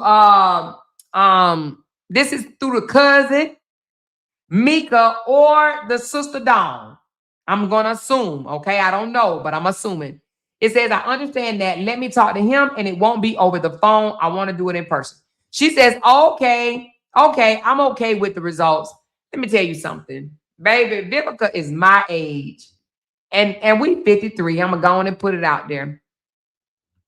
I don't need no damn woman talking to a man that I am having sex with for me. Do you hear me? I'm not about to get another woman to speak on my behalf to a man that is dicking me down. Because what for? If I can't talk with my full chest to the man that got my legs and feet pinned back to my ears, then I don't need nobody else to do it for me. Then that means we don't need to have no conversations. Because I swear for God, the moment my 53-year-old ass needs somebody else to talk for a man that is pinning my legs back, then we got a problem. We got a whole problem. I'm not letting nobody talk to another man about my relationship. What the hell is wrong with her? Anyway, let me continue. So she says, okay, I'm okay with the results. What? So this person says, good, you need closure. I understand. All right. So then it goes on to say, what if he doesn't come down? What if he doesn't come down? I don't know. It's supposed to be come down. Okay. Calm. But we're going to say come because that's what it says. What if he doesn't come down? Then this person says, y'all could do lunch or dinner. She says, he may not want to see me. What? Are you out your damn mind? Vivica.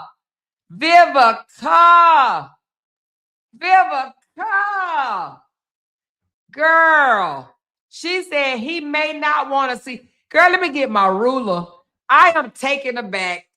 We are not the same, y'all. Listen, Vivica don't need to come out here no more and tell nobody about the education that she paid for. Do you hear me? She don't need to mention no education that she paid for. It is embarrassing. Somebody said this is embarrassing as hell, and it is. She should get off the internet. Seriously. She said, he may not want to see me. And then somebody said, close to his house. So they was driving to his house. And then it says, a pair of lips will say anything, but to see you is different. So this person, it looks like, is saying, pull up on him. Ride to his house. Whoever this is, in my opinion, is not giving her good information. They should have been telling her, girl, if the man said he don't want to see you, throw deuces and keep it the fuck moving. Okay? So anyway, this person is giving her false hope. I hope that they're not 53 years old, because it ain't no way I would tell my girlfriend this. I will not. I never did it to, not even Brianna. Listen, I didn't even do it to Brianna. I promise you I didn't. I don't give false hope. I keeps it a buck. You know what I mean? And Brianna can tell you. I said, girl, Chuck Deuces. What the fuck? Okay, Chuck Deuces. Okay, that's my middle name. Chuck Deuces. Okay, this person giving her bad information. A pair of lips will say anything, but to see you is different. I'm not pulling up on no ninja that do not want to see me. Okay, not at 53. I might in my 20s or 30s. But it comes a time when we got to wake up and smell the motherfucking coffee, okay? At some time in our life, ladies, we got to wake up and know what it is. If a man tell you out of his very own mouth that he does not want to see you, believe him, okay? So anyway, she says, I pull up and he had company. What? What? I'm leaving. I'm leaving. I'm leaving. I'm leaving.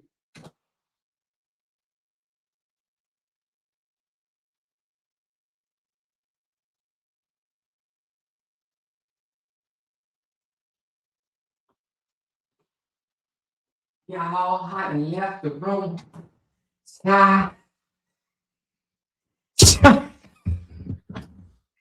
done left the damn room. I done left the damn room. Listen, I had to take a walk around my kitchen. I had to walk around my goddamn kitchen.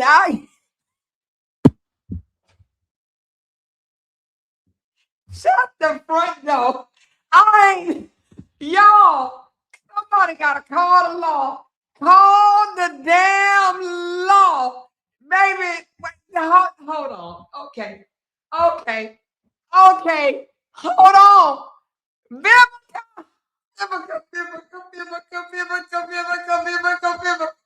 Listen, I don't give a fuck what y'all say about Robert. Hey, Robert is the motherfucking man. Do you hear me? Robert is the motherfucking man. Do you hear me? This damn woman said she pulled up and he had company. I'm about to die, Lord Jesus. Robert, oh my God. I'm beginning to think that Brianna, I love you, girl. I love you, Niecy, but baby, God, listen, I don't even want to vision. Oh, Lord, Father God, in the name of the heavens and the earth, this shit is diabolical. I'm done. Vivica.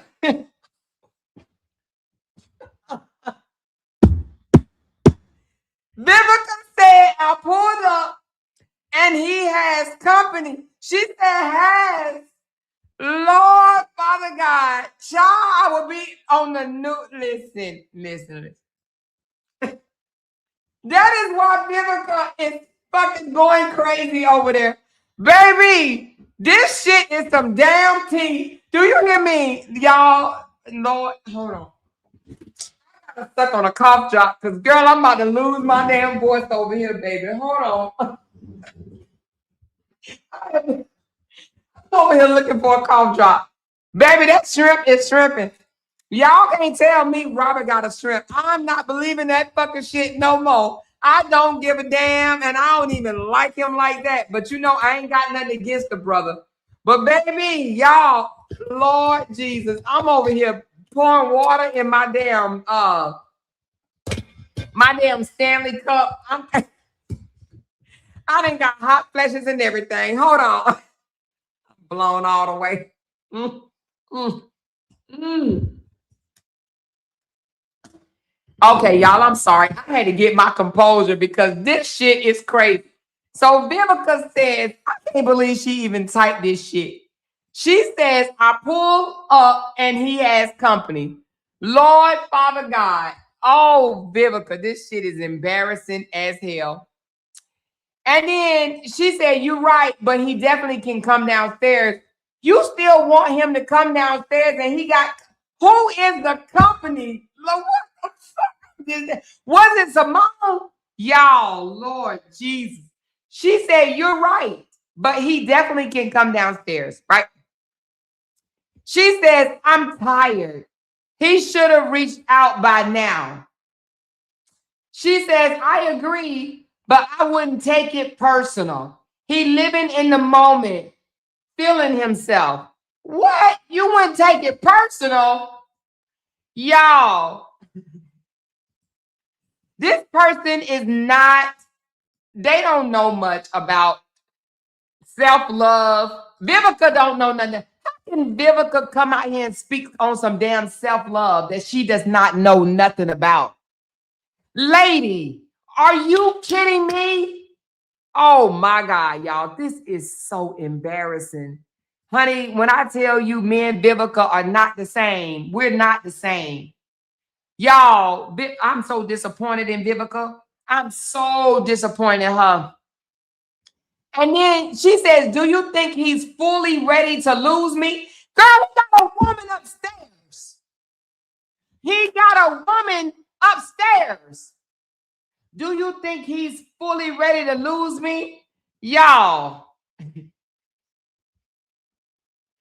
I am so done. This shit is some damn tea. I will be so embarrassed. So embarrassed. Let's go down to the next one, honey. Listen, Lord Jesus. She said, do you think he's fully ready to lose me? He doesn't care, Vivica. If he didn't care, if he cared about losing you, he wouldn't have no company upstairs. She says, I pull up and he has company. And she said, you're right, but he definitely can come downstairs. I'm tired. He should have reached out by now. Do you think he's fully ready to lose me? Girl, let me tell you something. Child, she ain't ready. After 53 years of living, when was this? What's the date of this thing?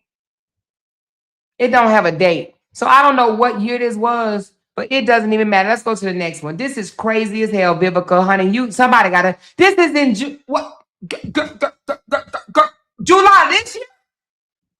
July of this year? When she said she left this joker in February, is this July of this year? Girl, I gotta leave again, child. Let me walk out this door, baby.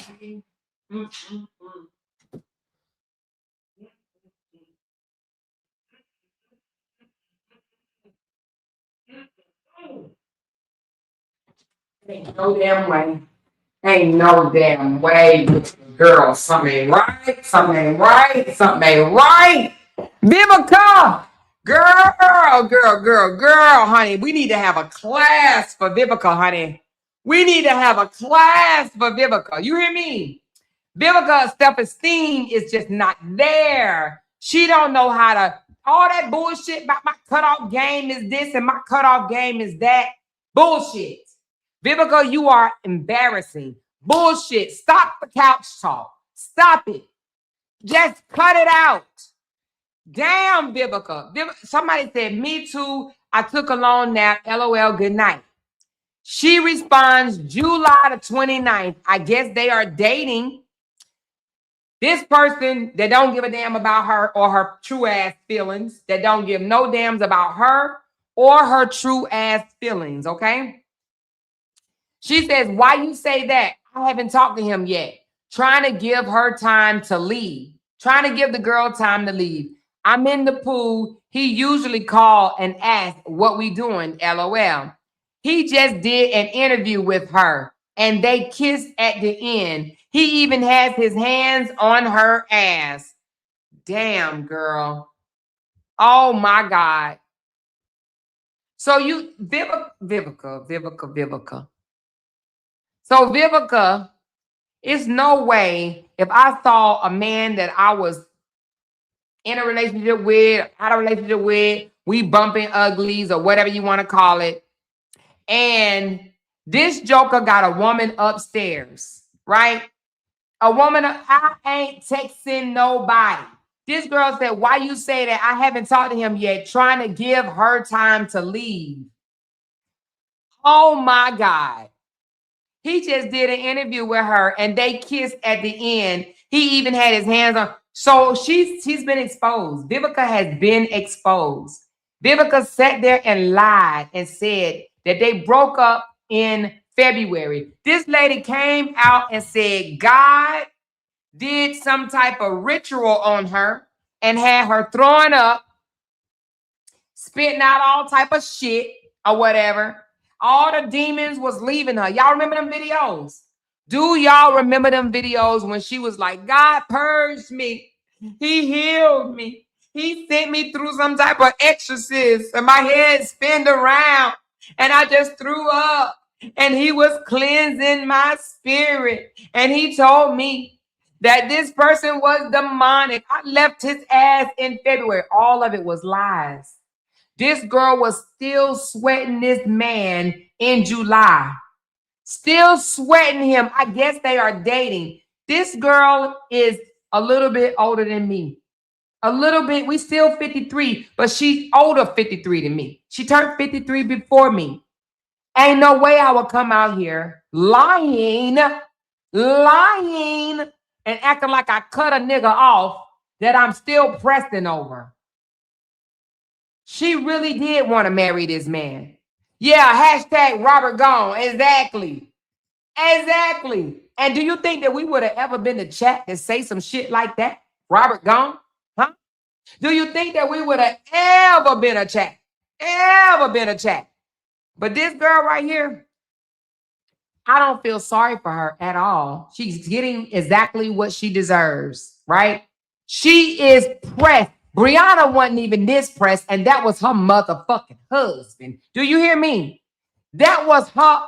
Brianna, I know you see this shit, girl. Brianna, girl, I know you see this shit. Brianna should be laughing her motherfucking ass off. If I was Brianna, I would be laughing my ass off. This man played her for another younger woman, and whoever this is right here. Let me get my ruler again, because whoever, no, I don't want no text. No. I want my ruler. Where is my ruler? Hold on. I need my ruler. Where is my ruler? Oh, here we go. Come on, ruler. Come through, ruler. Come through. Come through with the come through. No. Why is it saying text? Hold on, y'all. Let me get my ruler. There we go. This person right here, unfortunately, I don't know who it is, but they sold her a bunch of bullshit, okay? This is not a real friend, all right? This is not a real friend. You remember when I told y'all, my friend Deborah told me, Amora, if you don't get your ass down that motherfucking road, y'all remember that?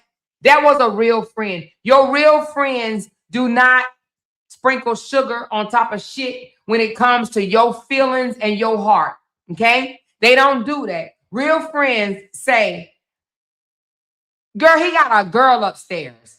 Are you out your goddamn mind? He got another woman upstairs. Move the fuck on.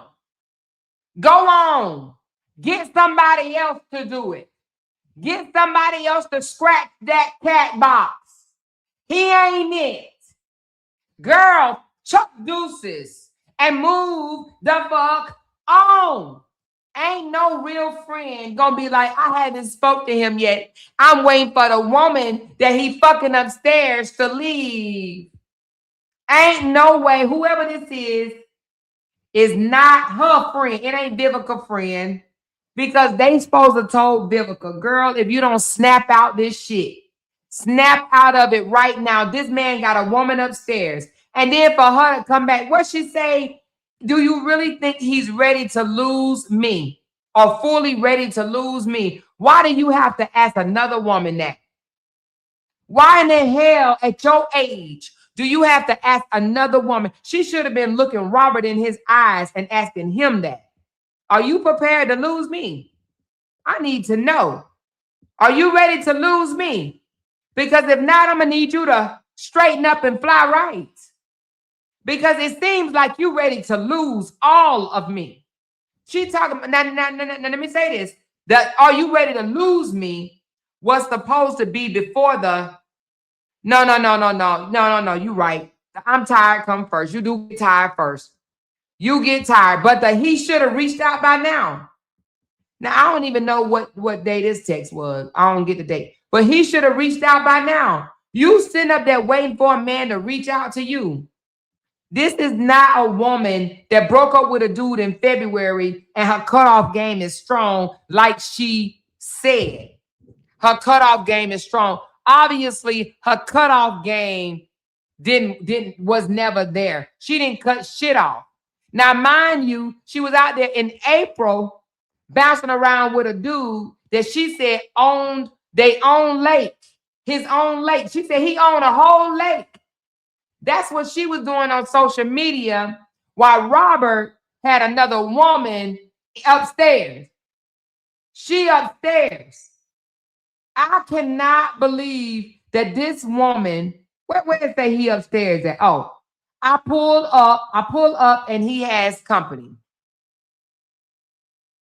I would be so embarrassed to write this. Now, what it should read is, girl, I'm done with this motherfucker. I just left because this motherfucker got another woman up there. He can kiss my entire ass. I'm done with him. This is what this message should have said right here. Girl, you ain't gonna believe I just pulled up and this motherfucker got a woman over there. Fuck him, fuck her, fuck everybody. I'm done. That's what this message right here should have said. He got me fucked up. It should never be I pull up and he has company. And then this girl says, you're right, but he definitely can come downstairs. Are you kidding me? I'm telling you, whoever this is did not have Vivica best interest at all. Selling her a bunch of bullshit right here. I pull up and he has company.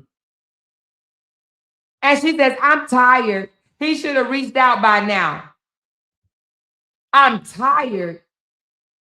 And then she says, I agree, but I wouldn't take it personal. How are you not going to take a motherfucker ignoring your ass personal? How do you not take it personal? I wouldn't take it personal. So how was she supposed to take it if it wasn't personal? He living in the moment, feeling himself. What type of advice is this? He living in the moment, feeling himself. Huh? Do you think he's fully ready to lose me? Y'all. Girl, I swear to God. Y'all said dumb and dumber, or dumber than the dumb. She says, do you think he's really ready to lose me? My thing is this, why are you asking another woman, is a man ready to lose you? There are signs when a man don't want your ass no more. One is he ain't called you. She said he should have reached out by now. If that ain't a sign, I don't know what the fuck is. When a man has not reached out to you, baby, move around. Why are you waiting for that? He should have reached out by now. Are you kidding me? This is not a woman that was ready to move on like she claimed. My cutoff game, girl, your cutoff game ain't shit. Your cutoff game ain't shit. Now, my cutoff game, on the other hand, that's a motherfucker right there. Because, baby, he wouldn't have had a chance to reach out to me. He would have been on a blockity, block, because I will block your motherfucking ass. For real, for real. Baby, I would have changed the name in my phone and named him something like garbage can, trash can, sewage, or some shit or whatever. So I knew not to answer it, right? But I would have blocked his ass. I would have blocked his ass. I wouldn't be waiting to see if he gonna reach out. I wouldn't have known if he tried or not. I'm tired. He should have reached out by now. And this person, I agree, but I wouldn't take it personal. How do you not take it personal? He's living in the moment, feeling himself. Living in the moment, feeling himself. He would be feeling himself by himself without me. And then she comes back after this person say, don't take it personal that he's ignoring your ass. Don't take it personal that he ain't reached out to you. He's just feeling himself and living in the moment. Then she says, well, do you think he's fully ready to lose me? Do you really have to answer that shit? Do you have to ask another woman, do you think a man that's 9 years younger than you is fully ready to lose you? It should not be his choice. Whether he lose you or not, it should be your choice from his behavior, from the way he treats you. Because even if this lady came back and said, no, I don't think he's fully ready to lose you, right? All that does is keep her hanging on. That keeps her hanging on. That should have been her choice from his behaviors. A man show you if he love you, if he want to be with you. He show you, not tell you. He show you. He show you if he wants to be there. A man that's not reaching out to you does not want to be with you. A man that ain't reaching out to you is not that into you. You damn sure shouldn't be asking another damn woman if this man is really fully ready to lose you or not. You driving that train. You should be driving that train. Right? Then she goes on, I guess they are dating. Why you say that? I haven't talked to him yet. Trying to give her time to leave. OMG. She up here worrying about a man that got another woman in his house. And let's go back, because when she said, I can't go through 100 more women, you know what she was saying? Let me get my ruler up here, y'all. Let me get my ruler up here. Right here, she says, I get it. Thank you. I can't go through 100 more women. That means this nigga was already sleeping with other women while they were sleeping together. And she knew this. So she like 99 is okay. But once it get to 100, that's too many. See, this is her fault right here. Right? When she says, I can't go through 100 more women, that means Robert, LaTruth, whatever you want to call him, right? He was already messing around with other women, and she knew this. And she knew this and did nothing. She says, I can't go through 100 more women. Even if I took marriage off the table, we would have to date exclusively, which means this man was sleeping with other women and she knew it while she was still sleeping with him. He was playing in her face and she let him. Who's the fool? But she had the audacity to drag a wife. The audacity to lead. She led the smear campaign in dragging his wife. Because why? She wanted that position. She wanted the position. And here she go, I can't go through 100 more women. Even if I took marriage off the table, we would have to date exclusively. Listen, this sounds to me that she knew that Robert did not want to marry her. One, she knew that this man was sleeping with other women. That is what this text right here is about. She knew he was not being faithful to her. She knew this. This is not self-love at all. And then this person, here they go. I understand. Let me talk to him. And it won't be over the phone. I want to do it in person. Okay. I'm okay with the results. Obviously, you're not. And we don't even, it looked like whoever this person is right here, fair whatever she said right here, because she done blocked this out. Whoever this was, whoever this is right here, they blocked something out. Something is blocked out. We don't know what it is. But Vivica said show the whole text, so she gave permission. She gave permission, okay?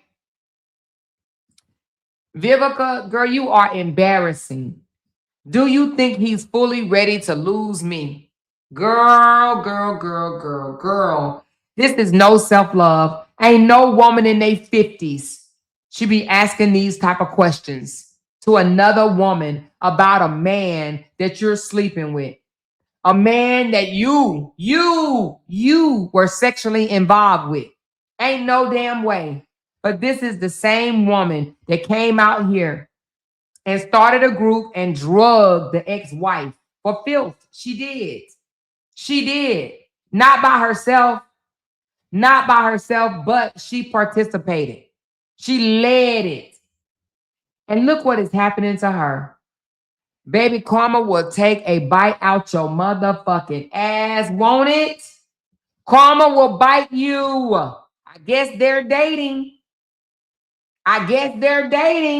Right? And this lady said, why you say that? I haven't talked to him yet. Trying to give her time to leave. And then she says, he just did an interview with her and they kissed at the end. He even had his hands on her ass. So Vivica, I'm going to put you on the screen, Vivica, because I got to talk to you for a minute. Can we talk for a minute, Vivica? Girl. Vivica. I got something to ask you, Vivica. Vivica. Y'all, hold on. I got to ask Vivica something right quick. Y'all, do y'all mind? I need to ask Vivica something right quick. Hold on, y'all. Hold on 1 second.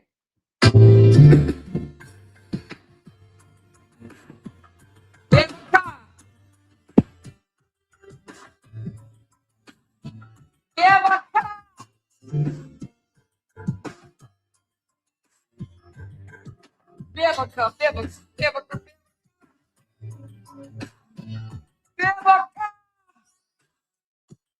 Last night I Vivica. saw you standing. Girl. Started breathing. Come here, Vivica. I knew you. Knew. Oh, Vivica. Come here, girl. Come here.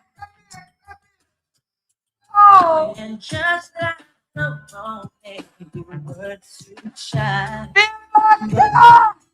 The only soul was I. Oh, Lord. Dreamed of you ever since. Come here, girl.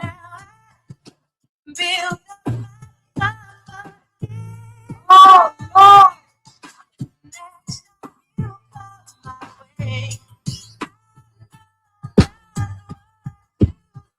Vivica. Just for a minute, girl. Just 1 minute. Vivica.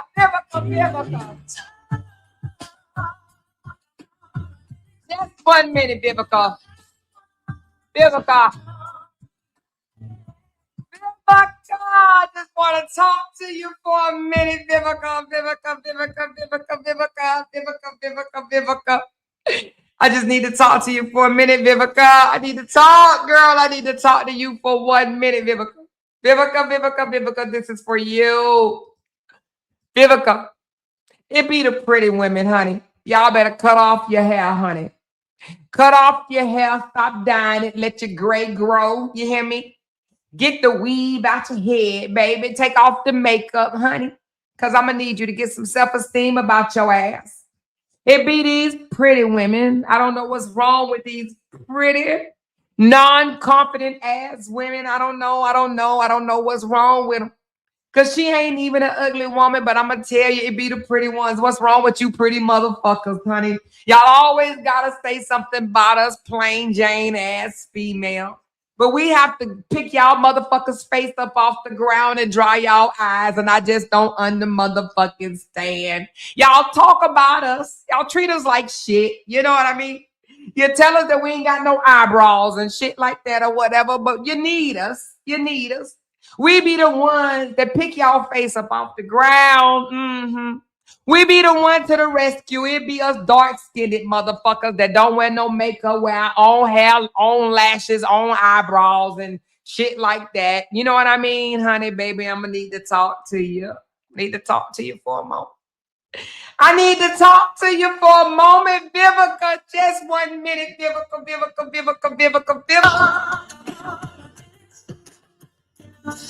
Oh, Lord. Can we talk? Can we talk? For a moment, we just need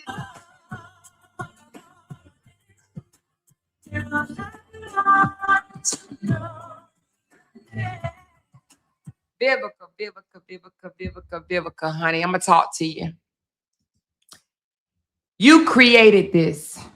The first time you saw a sign that he was messing with another woman, Vivica, you were supposed to be out of there.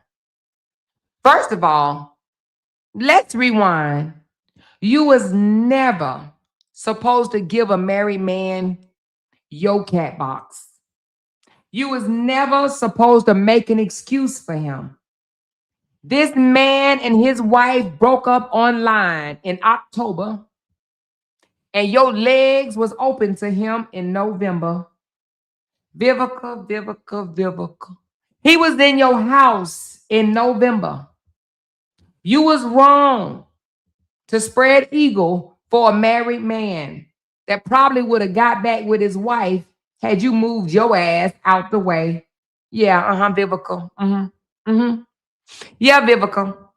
Vivica, you was wrong to sit there and watch this man hurt over his family and not say one time, go back home. That's where your heart is. Go to your wife. This man broke down like an M16, a fragile piece of glass, fragile wine glass in front of the entire social media over the loss of his wife and his children. And you watched him. You sat there and you watched him. And not one time did you say, go back home. That's where your heart is. But what did you do? You kept trying to dip in pictures, kept trying to let social media see who you was. We didn't know who you were at first. Then you created a group because you wanted to seal the deal. You wanted to make sure that he would never go back to his young wife. That's where his heart was. The man loved younger women. That's why he married a woman that was 11 years younger than him in the first place.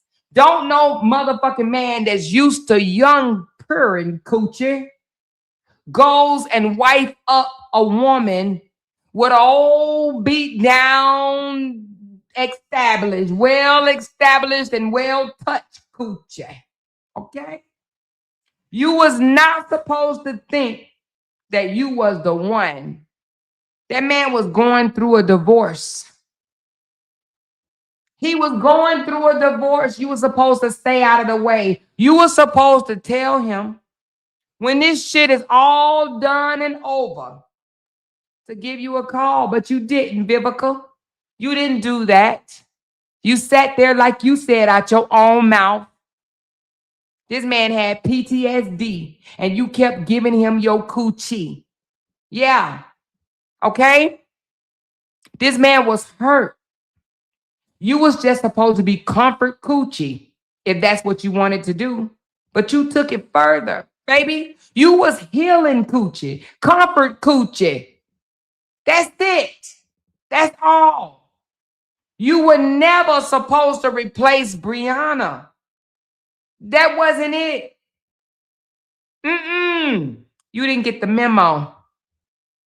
Somebody didn't tell you right. You was just supposed to be comfort healing coochie. That's it. But the first time you saw a sign of him wanting other coochie beside yours, even though you were never supposed to give it to him, never was supposed, you was, listen, when you jumped in his inbox and paid him $50 for a promo, you were supposed to jump out of his inbox once he did the promo. You weren't supposed to stay in his inbox, Vivica. You was not supposed to stay in the inbox. That's where you went wrong. You didn't know how to dip in and dip out. But the first time you suspected him of being with another woman, you should have cut him off then. You should have realized that you were only there for a moment, a season. And then you were supposed to throw deuces for real and dip out. But you did not do that. You stayed around and you competed for a position. You doubled down even harder to let him know you had his back. You went to court with him like you was the one. You drug his wife, even got on the stand and said negative things about his wife as if you were the one. You drug her. You wanted her to lose her kids. You played in her face with her child. Yeah, you did that. You wanted them to be at odds. You did that. You told him to leave both of his kids and forget about both of his children, to write both of them off, not just one, but both of them. You did that, Vivica. Do you remember? Do you? Do you remember you said I would sign over my rights if I was you and let them figure it out for themselves? Do you remember that? Do you remember that, Vivica, when you told a man that loved his daughters to sign over his rights, to let his baby mamas figure it out for themselves? Do you remember that, Vivica? Do you remember that? Would you have wanted another woman to say that to your multiple baby motherfucking daddies? Would you have wanted that? No, but you told him that. And you didn't just whisper it in his ear, baby. You posted it on social media. You posted it on social media. And you said, I said what I said, which means that you doubled down on it. Remember that, Vivica? Vivica. You think that he was okay with that? He didn't like that. You telling a man to sign over the rights to his kids. You think he really want to be with you after that? He was seeing through you. What man want to be with a woman that tell him to sign over his kids? Because what type of mother would say that to a man? Sign over your kids. Sign all rights over at this point so you won't have nothing to do with them. You think it was that bad? Really? Really? Yeah. And then you played in another woman's face that never did anything to you. You played in her face by coming online with her daughter after you done drug her publicly. You drugged this woman publicly while she was still married to this man, and you played with her daughter doing a motherfucking visitation with her dad. You played in her face. And she didn't even kick your motherfucking ass. Matter of fact, she ain't do nothing to you. She ain't even cuss your bitch ass out. She didn't even do that. She didn't even do that. She didn't even do that. You played in her face. You played in her daughter's hair in front of her, in front of the whole internet. You tried to get to her. You tried to hurt another woman But then when Robert kicked your motherfucking ass to the curb, you came out here with all your Jesus talk. The Lord is my shepherd and I shall not want. He maketh me lie down by the green pasture. He restored my soul, oh Lord. You came out here acting like that you had God in you, speaking in tongues and shit. But you weren't doing that when you was playing in the face of a married woman over the married man that you was giving your coochie to.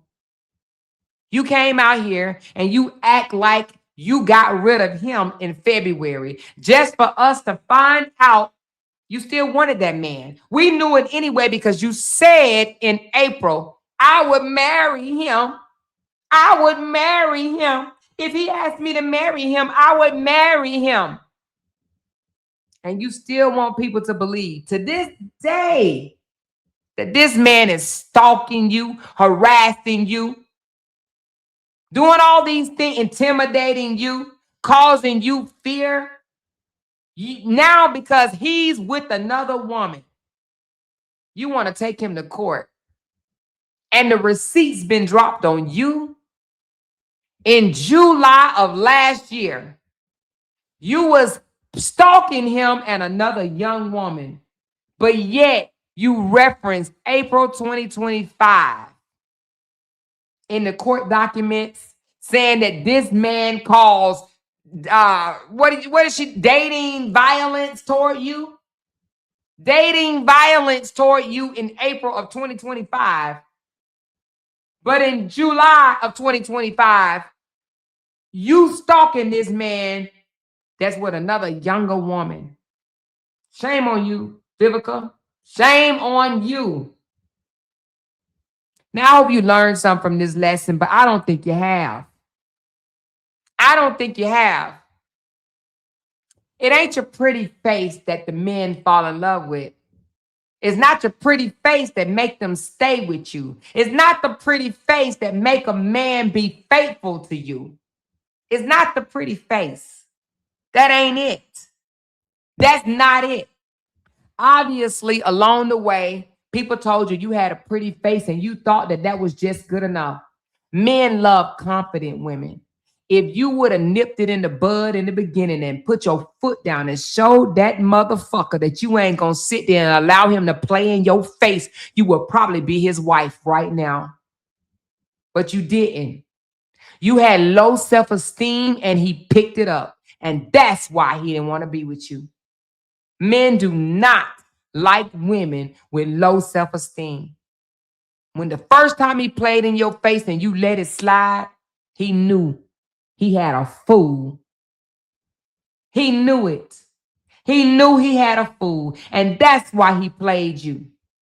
You let him play you. It is up to us as women to let a man treat us the way we want to be treated. If you let him play you, he gonna play your ass. You put your foot down and demand your motherfucking respect and you set boundaries and he will treat you accordingly. She didn't do that. She didn't do that. When she said in her text, I can't go through 100 more women, that right there shows that she let it slide and slide and slide again. That is why he didn't want to be with her. That's why he played in her face, because she allowed it. But now she's mad. And now she wants to come to the internet and try to save face by saying, my cutout game is strong. Who you fooling, Vivica? Who? My cutout game? What did she say yesterday, y'all? Let's see if we on the right spot. We may not be on the right spot, but let's see. Let's see. God. Oh, that's when she pretended a nigga was over there. Lord Jesus. Yes, Big Leo, Cynthia. What did I say? I don't care who it is. It can be friends, it can be family, it can be relationships, it can be whatever. Because when I'm in it, I'm giving my all. I'm the type of person you don't have to worry about. I'm not going to undercut you. I'm not going to tell your business. I'm not going to, I'm not that type of person. I'm very genuine. I'm very loyal. If I'm there for you, I got your back. But the minute you show me who you are, and you gonna miss the things that I support you with, or the things that I am, what I am to you in your life. You gonna miss it. You feel that energy. Because how they say when you leave, you turn the lights out. I know my energy is big and bright. So when I leave, I take my energy with me and I take my light. So I just turn the lights out. And be like, get your own light. Because sometimes people, they'll have your light around them, and they'll think that your light is their light. And when you leave and you take your light with you, like my girl told me the other day, she said, you take your light with you. She said, what? Because they think they're bigger than the program. People start thinking they're bigger than the program. And when I say the program, I mean the spiritual program. She sound crazy as fuck. My girl said that to me the other day. That's on this live. She said, when you take your light, she said, girl, she said, you take your light with you. She said, you turn out the lights. She said, because sometimes, she said, people shine off your light. She said, they start thinking they bigger than the program. And that's God's program, the spiritual program, because I know I carry a light. I know I have spiritual gifts. I know that. I've always known that. Something is wrong with this lady, clearly. Clearly. She literally trying to convince herself that she left him and she turned off a light.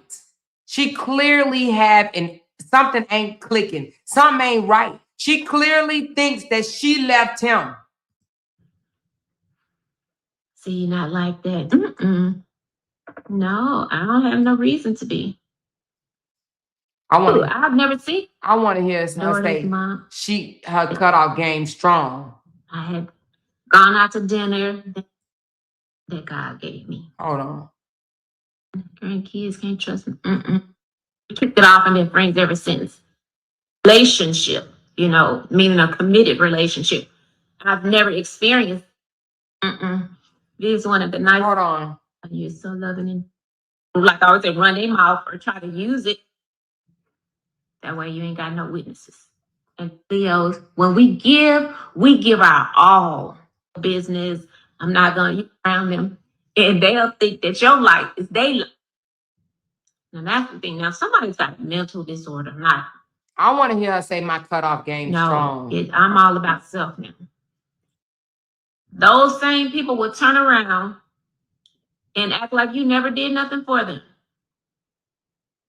Thank you, So Ron. let me say something. I'll get to that point in a minute. Another thing that I think women, we do. I'm saying we, even though I don't do the shit, but we all been young and dumb or whatever at one point of our life, and I don't want to judge nobody. But one thing that we do, we think giving a man shit, right? Whether it's material things, whether it's resources, whatever. Because you can clearly see that she gave him things and she thought that was going to keep him as well. So not only did she open up her legs to this married ass man, she also was there for him to pick him up, gave him resources, probably gave him some damn money or whatever the case may be, because that's what it sounds like she hitting around to, right? So she did that. That's where you go wrong at. You meet this man and then you try to start buying his ass, giving him shit. Because you're trying to show him, I got you. I'll take care of you. That's what we wrong at. Why do we think that we got to come to a man and just give him shit?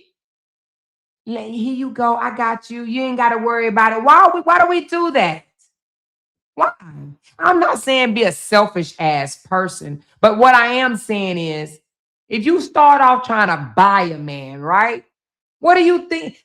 What do you think is going to sustain? You're going to have to keep doing that shit. The moment you say no, he done with you. You got to finish how you start, right? You start off giving him money, letting him cheat on you, letting him disrespect you, letting him put hands on you. And I'm not saying that That's all what happened in this situation. But what I am saying is, it sounds like she now wants to throw back in his face all she did for him.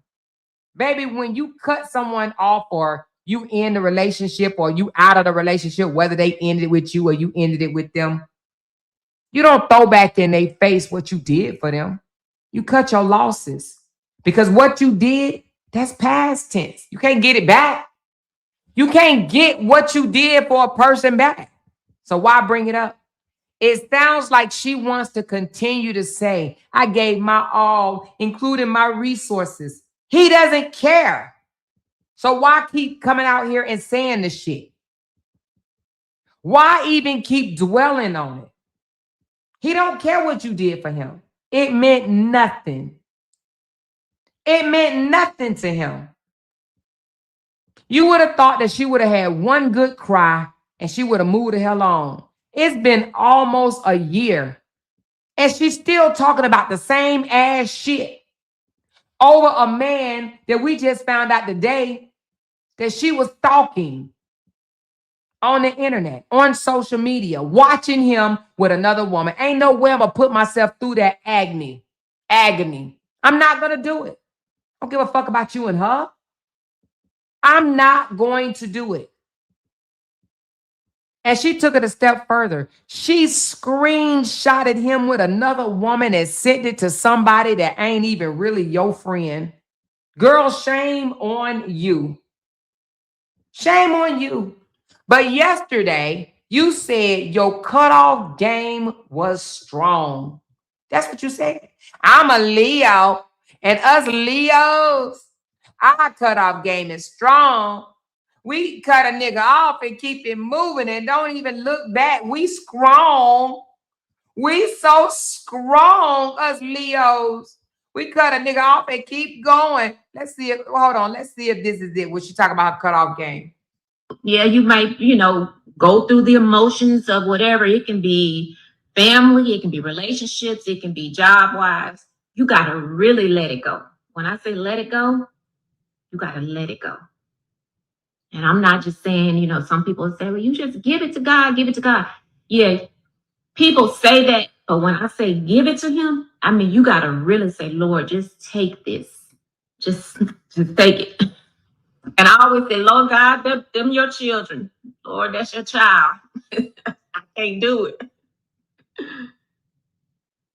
So yeah, you got to really surrender within. And when you surrender, then you just don't worry about it. You just got to have in your mind, look, I already gave that to God. He going to take care of it. I look, you wake up the next day, you be thinking, okay, is this issue still here? Yep. And you just say, I ain't worried about it. I gave it to God. God, I know you got to know that in your heart that God has it and he's going to take care of it. And every single time he take care of it. Yeah, exactly. And I can say that because I've experienced it.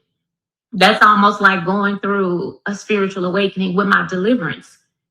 I would hear people say, her deliverance, Lord Jesus. I pray for your deliverance, or I've been delivered.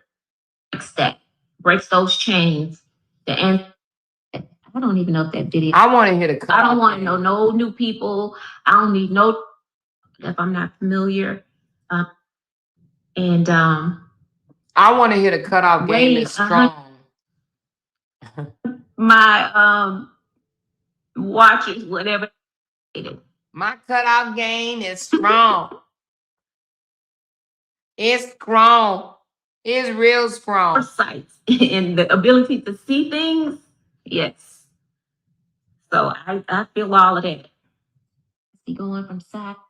And I didn't read that comment. I wish I knew where it was. Explored or anything that were close to the house at all. When you start stressing, yeah, you might, go through the emotion. Yeah, you gotta really surrender it.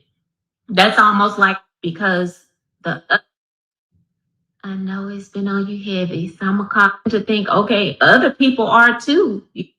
Coming back to ask you nothing. We will just cut you off and act like you don't even. Okay, here it go. We love hard. We'll give you the clothes of our back. But the moment we see you for who you are, we cut you off. We're not coming back to have no conversations. We're not coming back to have Okay, hold on. trauma. So bad breakups, I've had relationships, things like that. But I've never been in a bad relationship where I can say, oh, I was traumatized in a relationship, meaning a committed relationship. I've never experienced that, Exactly, Alicia. Be one of the, who's that? Wait, you'll stop being Exactly. in denial when people, yes. And sometimes you'll see it, you'll sense it, but you'll be thinking, nah, this person can't be this way, as much as you probably will have their back, you put your neck on the chopping block for them. But then when you find out people got motives the whole entire time, you be like, damn, who operates like that? So now I just, V's one of the nicest, purest person you could ever meet. But once you cross her, you get cut off for life, baby. For life. She know me. You hear this bullshit? Do you hear this bullshit? Do you hear this bullshit? She said when you get cut off, you get cut off for life, baby. Once I cut you off, once I see how you're operating, once I see I cut you off. I'm a Leo too, so y'all know Leos. We love hard. We'll give you the clothes of our back. But the moment we see you for who you are, we cut you off. We're not coming back to have no conversations. We're not coming back to have. Do y'all hear this bullshit? Do you hear this bullshit? Huh? You know why? We're not coming back to ask you nothing. We will just cut you off and act like you don't even exist. It's like you literally be DAD to us. That's how it is. Oh my God. This lady sat in front of this thing got how many reactions? Well, it got 10K views. Sat in front of 10,000 people and said her cutoff game, when she cut you off for life. You're like DEAD to her. For life. This is what she's saying. I saw something that Dakota said. Let me go grab it. Dakota, where you at? She said, here's another person coming out on social media pretending. I often say what people portray on social media isn't who they are. Girl, what you done said. Because this makes no sense.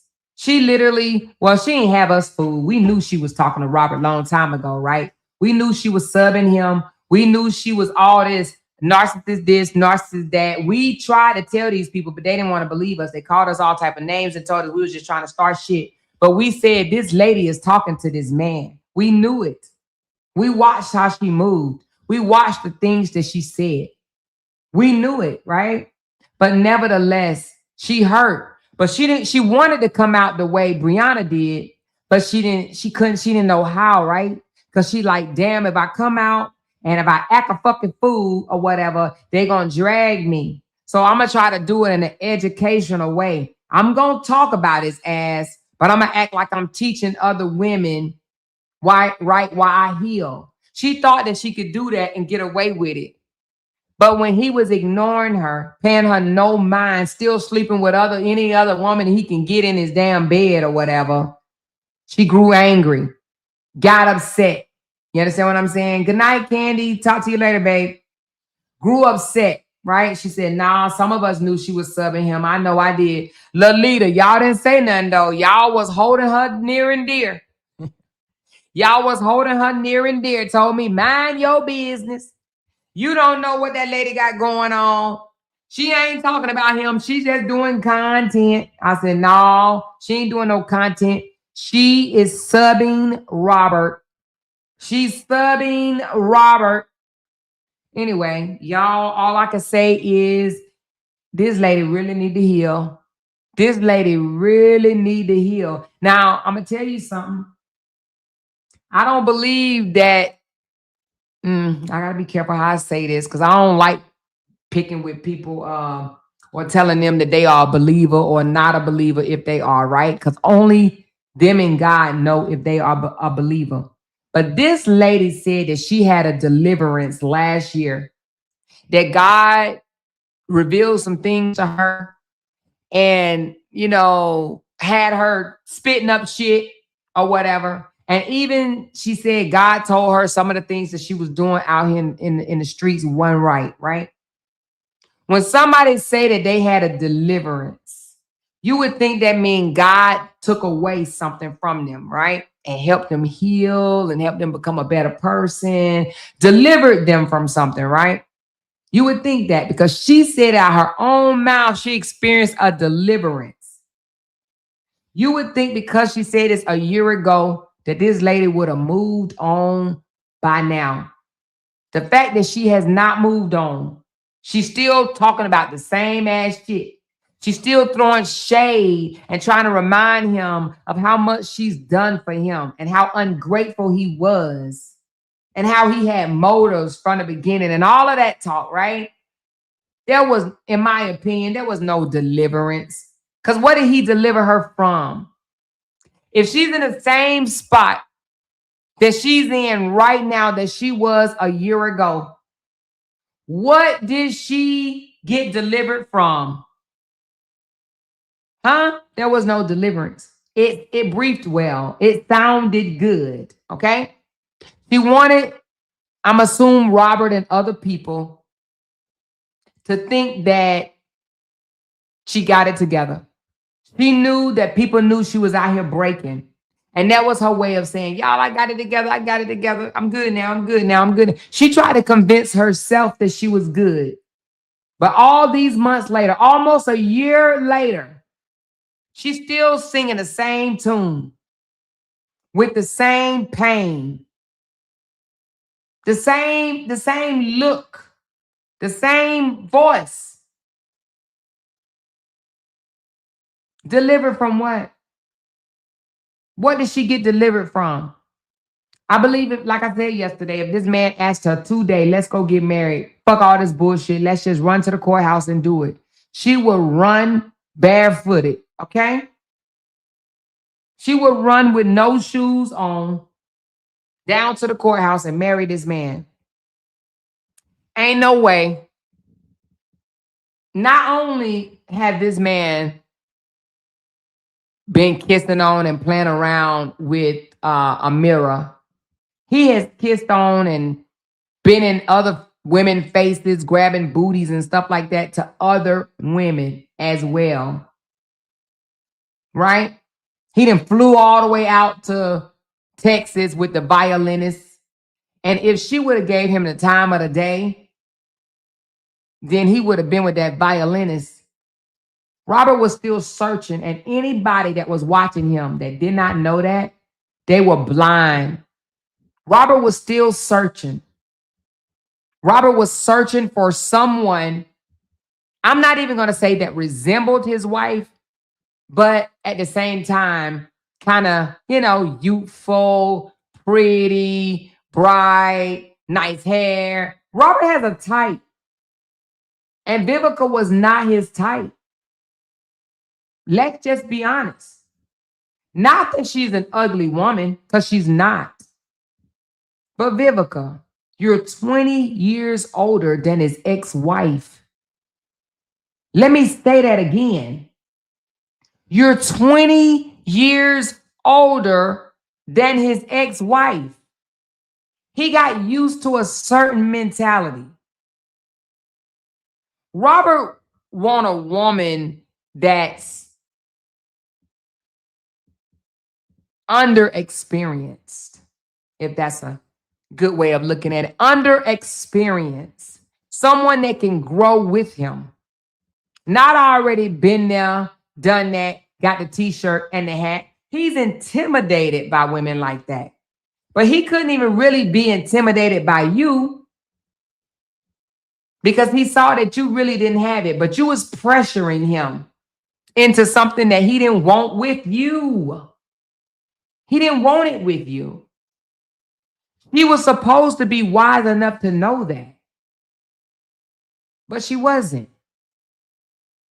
And Vivica, maybe not her mindset, but her looks and the things that she claims she has to offer, she was never supposed to be with Robert.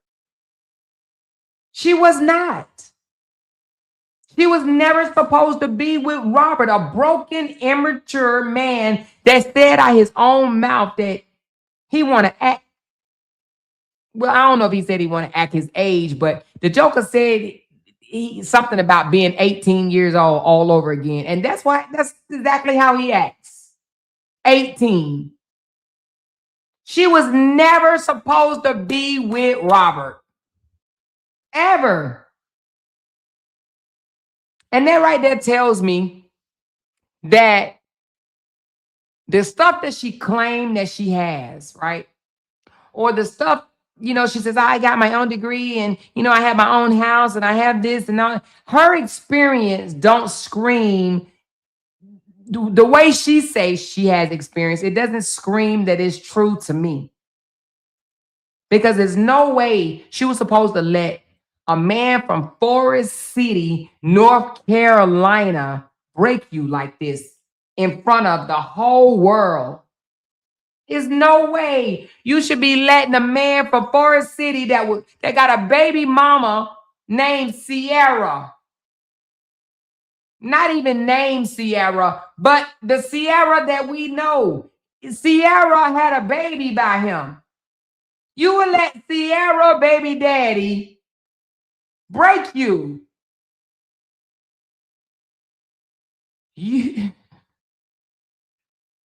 She let a Forest City, North Carolina man break her. A man that comes out online and make all type of AI photos of him being the wonderful man, the celebrity, the whatever the case may. She was never supposed to let this man break her, but she did.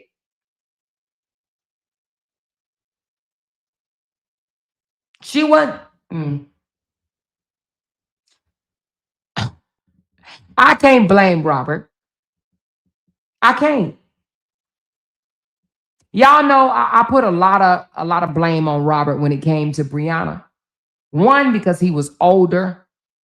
Brianna was 11 years younger than him. And I said that he was supposed to be a leader, right? But Valencia is 9 years older than Robert. 9 whole years older than him.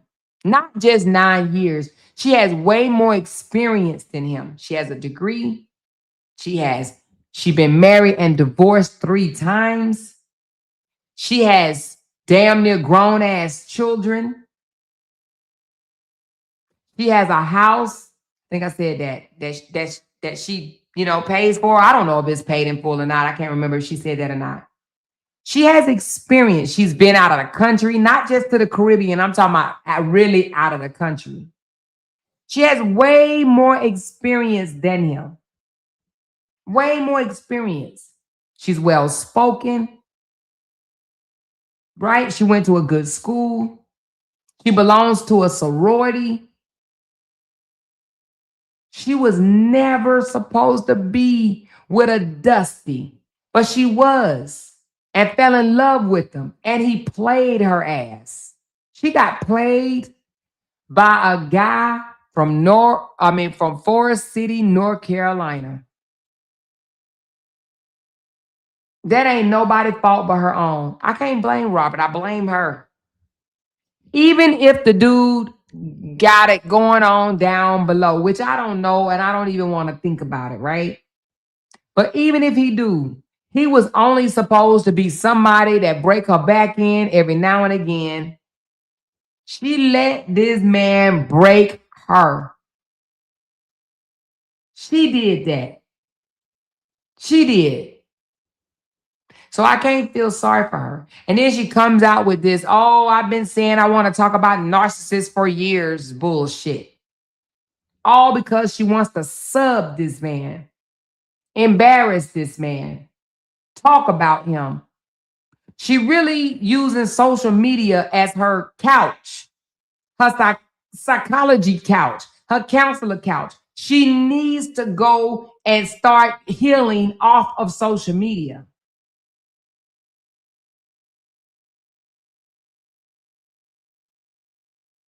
What you say she was supposed to sell her house for Robert? Are you kidding me?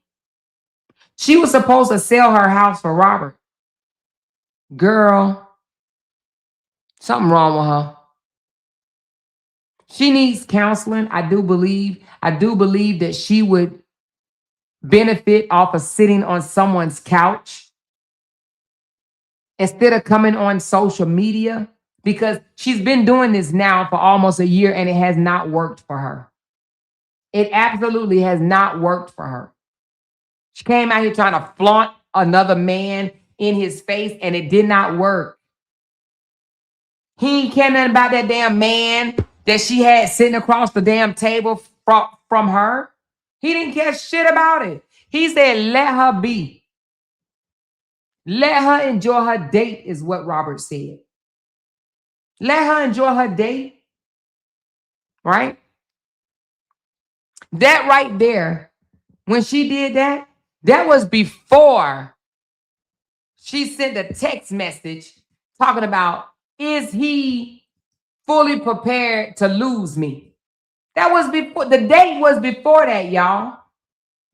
The date was before the July, is he prepared to lose me comment. That was before that. Do you think he's fully ready to lose me? Huh? How can you ask another woman something that you yourself should be asking the man that you're with? You sleeping with that man, not that woman. And if you have to ask even yourself that or another person, then you already know their relationship is not not where you should be. Do you think he's fully ready to lose me? That sounds like some young woman type talk. That ain't no mature woman talk. Because a mature woman, she would go to that man herself and she would say, we need to have a conversation. I need to know where your mind at. I need to know what's going on.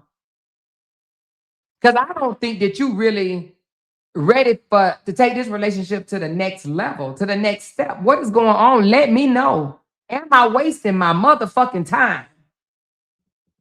Am I wasting my time? Do I need to move around? Right?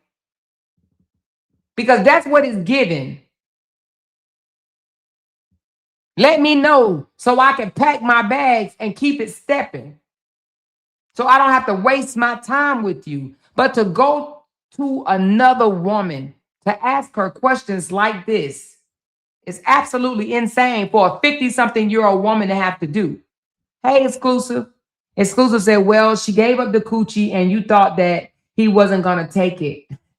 Come on now. You gave it up for free. Why would he purchase the cow? Listen. Exactly. Exactly. She thought that was going to reel him in. I don't know why. I don't know why. You would think that somebody would have told her along the way that ain't it. It ain't. Kathleen says he's claiming Amira and it ain't even been a year. Move on season. He didn't, wait a minute, it didn't claim you for 3 whole years publicly because he was never into her. And you know what, to be honest with you, I would have to see him claim Amira. Let me go look at it right quick, y'all. I got to see how it's done before I could take it serious. And the only reason why I say that is because he could just be trying to get up under her damn nerves. I mean, up under her skin. But let me see how he did it. Hold on.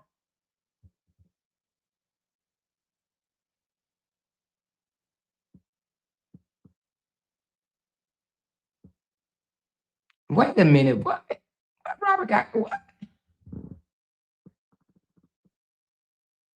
Oh, I don't know what that was. All right, let me see when he called himself claiming her.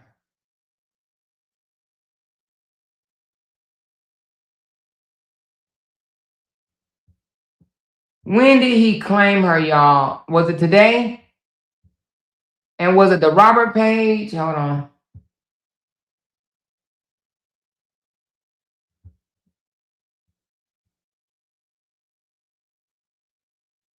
Hold on. What page did he claim her on, y'all? Let me look at the I watch everything page. I stalked everything. Hold on.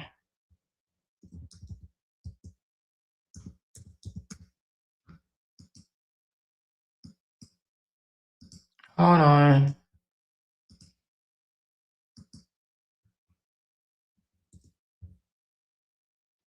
What is it? I see. What's the name of the page? Is it I see everything? I think it's I see everything. I thought that's what it was. I mean, I record everything. God damn, I record. Okay. I knew it was something. I record everything. Okay. All right. I'm looking to see where he's supposed to have claimed her. I don't see where he claimed her at. Somebody told me, oh, he did it in a TikTok live. Oh, okay. He did it in a TikTok live. Did anybody get a recording of it?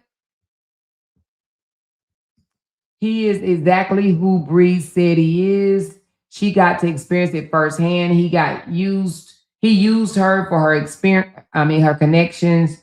Hold on, let me read it from here.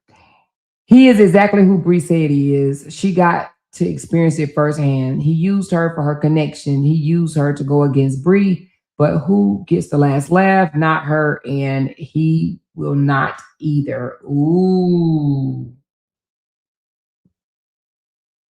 Did you hear them say Valencia was hospitalized from stress? No. Where y'all hear all this stuff from? She went into the hospital because of stress over him? Man, I wish I might have had. She let this man stress her out. She said the truth in the mirror page. Okay, all right, let me go over there. The truth and a mirror page. Okay, the truth.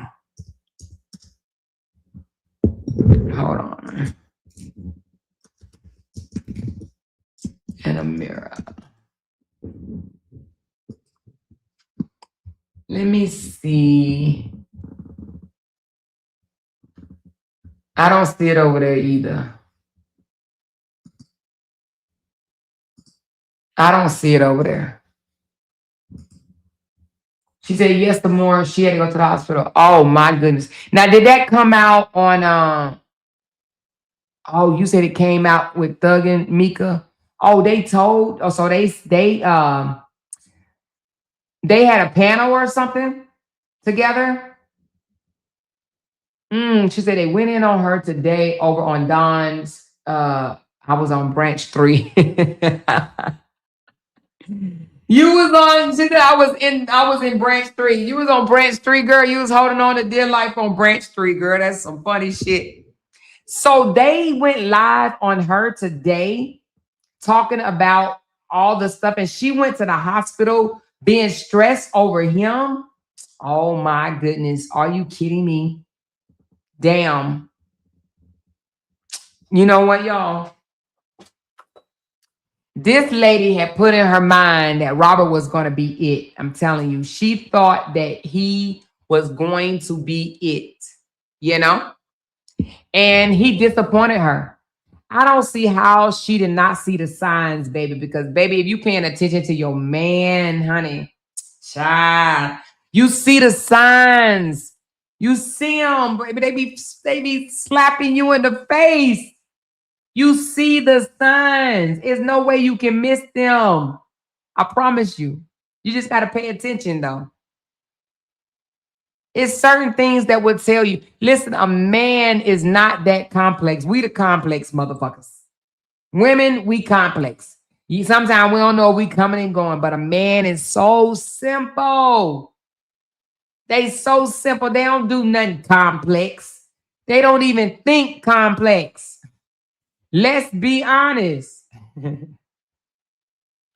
We got to be honest. We are the complex people. Men show you through their actions. They do. Man, let me tell you. The fact that she couldn't see the signs, especially a man that's ignoring you, not returning your call, any of that. Baby, he ain't into you. He absolutely is not into you. Period. Period. You could tell she looks like, oh, wow. So she went to the hospital. How long did she stay in the hospital for stress? Like overnight, or was it like a in and out type situation? They just gave her some IV fluids or whatever and told her to go home. KJB says, so disappointed in Valencia for needing this kind of attention, knowing better. I once knew her, and this is beyond embarrassing. She's 57 years old. I thought she was 53. She hasn't been the same since her divorce. Damn. And you know what? I wonder, is it a divorce with that younger guy? Because when he a doctor or a lawyer or something, I mean, hell, if I lose a doctor, a lawyer, I'll probably lose my goddamn mind too. You hear me? If I'm not mistaken, I believe her last husband, he was a younger guy, and he ended up with another younger woman. But I want to say that he was a doctor or a lawyer. She lost that. Now, I don't know how she lost it. I don't at all. But that may have just, made her crazy. That may have just driven her crazy. And she may thought that she was replacing him with another younger man. But she don't scream, I need to be with a younger man than me. You would think that she would be with a more distinguished man. You know? She says, Amora, I don't know how true it is. But a little birdie said she pissed off because she invested a lot of money into him. And when he was getting ready to lose his apartment, she was the one that paid it. I understand what you're saying. She said he wasn't a physician. He was younger. She was mad. Is it supposed to be she was mad? I understand what you're saying, Angela, and I just don't think that's a reason to be pissed. Once you do it, right, and once it's over, you have to cut your losses. Being mad over something like that forever will make you drive yourself crazy, right? You got to just say, okay, I lost it. I lost it, and, I'm going to learn from it. Wait a minute. Shut the front door. Obama said they got her court records on from her last husband. She and her kids accuse him of the same thing she's doing to the truth. They done went over there and pulled up her court records. Shut the front door, child. Lord, Father Jesus, in the name of the heavens. Who pulled her record? Who pulled her record? She said, no, he wasn't a physician. He was a regular guy, father of her children who was younger. Okay, gotcha. Who then pulled her record? OMG. Child, Lord Jesus, honey. I thought they said that I'm the only one do some shit like that. They done went over there and pulled that girl court records from her last husband. OMG, baby. She getting back exactly what she did to Brianna. She did shit like this to Brianna. She said, the more we told you, we were in the branches today. Oh, okay, child. She said, that's why she wearing all of them oversized clothes, because she's skin bones. Oh, wow. Listen. So they then pulled up her records from her last husband and found out that she accused him, or you said she and her kids accused him of the same thing she's doing to the truth. So she used to this then. Wow. But I wonder, do she know if she gets a restraining order, right? If she gets a restraining order, which I don't think that she will, but if she did, does that mean she's going to stop watching him? Or is she going to move on? KJB said she's a sugar mama. Oh. And it seems like it. But if you're going to be a sugar mama, you got to stay in a sugar mama place. Sugar mamas know that they are sugar mamas.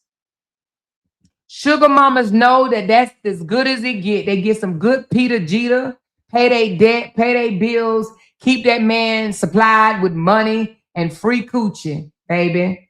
A sugar mama gotta stay in a sugar mama place. Sugar mamas don't get wifed up. They get played, they get used, they get hurt. She gotta stay in a sugar mama place.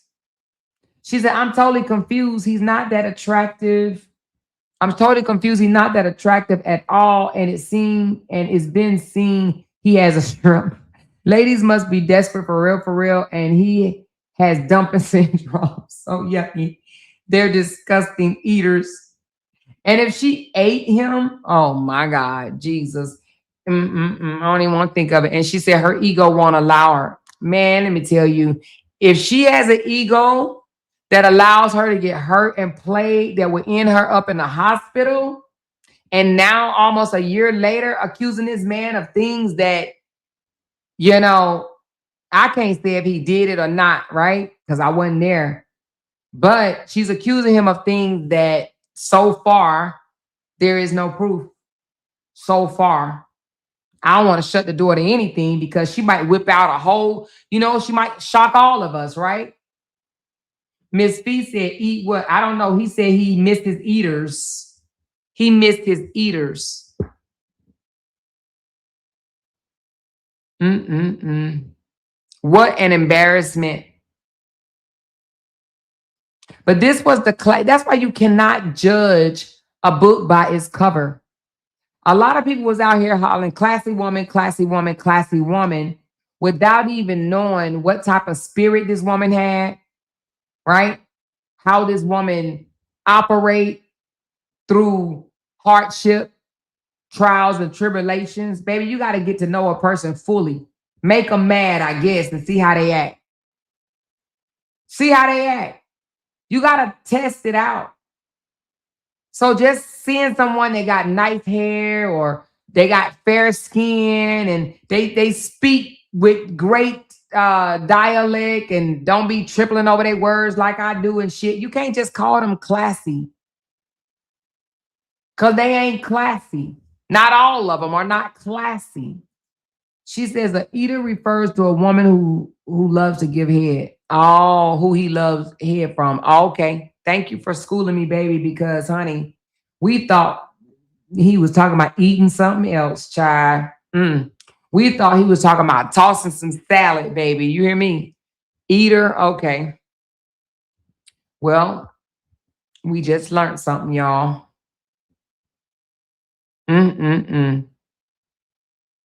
Child, you don't want to drag a person, kick them all in the head when they down and shit like that. But at the same time, I watched this lady operate, y'all. And it's hard for me to have any grace for a woman that drug a woman that was 20 years younger than her. And the reason why she drug her, it was because she wanted her man, not because she thought that she was a horrible ass person. It's because she wanted her man. She didn't know what that lady went through in her household. She didn't know that. She drugged her because she wanted her man.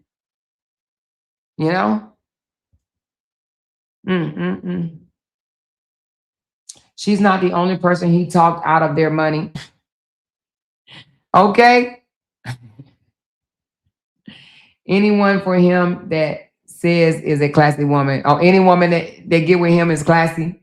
She needs therapy or more. She needs to know narcissists what to see you go crazy, just sad. She does. She said a more player thin line between love and hate. Because she definitely that. She's definitely thin line between love and hate type shit going on. She definitely got that going on. Definitely. Amore, they said on the panel today that she's not classy at all and that she's very hood and ghetto. Well, we saw some of that too. You saw how she kept on saying, meet me at the holes. Y'all remember that? We do. I mean, but I don't think a classy woman would tell a man that love his daughters or be out here online acting like he do anyway, right? To sign over his kids. I asked y'all that about 20 times. What type of woman would tell a man to sign over his kids. Not just a woman, but a mother. She's a mother. She's a mother and told a father to sign over his kids so that two other mothers can struggle or figure it out for themselves. That's what she said. Let them figure it out for themselves. I would never tell a man that. I'm a mother. I'm a mother. And a mother telling a man to sign over your kids, and she's a mother, that ain't shit classy about that. At all. You know? So she said a woman who wants to be the only one in his life. Well, that's selfish though. Especially when he already have the daughters. He already got the kids, you know? She said Amira is the one who's going to be his karma. Hey, she might be. She might be. Sage in the City proved everything we needed to know about her and who she is. Absolutely. Absolutely. She said, I was just about to say she drug Brianna while she was down. She kicked Brianna dead in the head while she was down. She said the most egregious things about Brianna when Brianna broke on the internet in front of everybody, cried her heart out in front of the internet. She called all types of names, derogatory, spoke under her clothes, all that. Spoke about, you remember when she spoke about Brianna's BBL and she turned around and we found out that she had a BBL? See, we weren't supposed to know that she went and got her body done. But somebody dropped that T in my inbox and said, well, I just want you to know she had surgery in 2008. To this day, I don't even know who sent that T to me. To this day, I don't even know who it was. But they came and said she had a breast done, lipo, and a butt done in 2008. I said, well, Lordy, take the wheel, honey. Let me tell you something. When people want you to know some shit, they're going to come to your inbox and they're going to tell you some shit. And they damn sure told me. So, you know, it's hard to feel sorry for a woman that hid behind a fake page that did the absolute most. She led a page that drug a woman, whether you think Brianna was good or bad or deserved it or not. Even if she drug her, it's a time that you cut it off and say, you know what, I'm not going to drag this girl no more. She drugged this woman, and not only did she drag her, she went to court and got on the stand, raised her right hand to God, and lied on this woman. Why? Because she was trying to help him get his kid taken away from the mother. Make that make sense. She said, what's your inbox some more? Girl, let me give it to you because I want you to send me some shit, honey.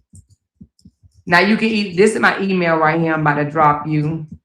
But you can also hit me up on Facebook if you know my Facebook handle. But this is my email right here. You can slide something over, sure can. But I'm also on Facebook under Let's Talk About It with Amora. Let's Talk About It with Amora. She said, no way she went to the hospital over Robert. Whole clown. She probably said that to him because, you know, he goes around saying he never wanted to be a father. Yeah. I don't know if that's the reason why she said it to him. I believe the other person that said that she just wanted him all to herself. She wanted him all to herself. She said, damn, she learned no street sense in the hood. Oh, yeah, somebody did tell me that she came from the worst hoods that you can have, that you can come from in Louisiana. I can't remember who it was, but they did track her back to some hoods in Louisiana. They said it was like the worst hood.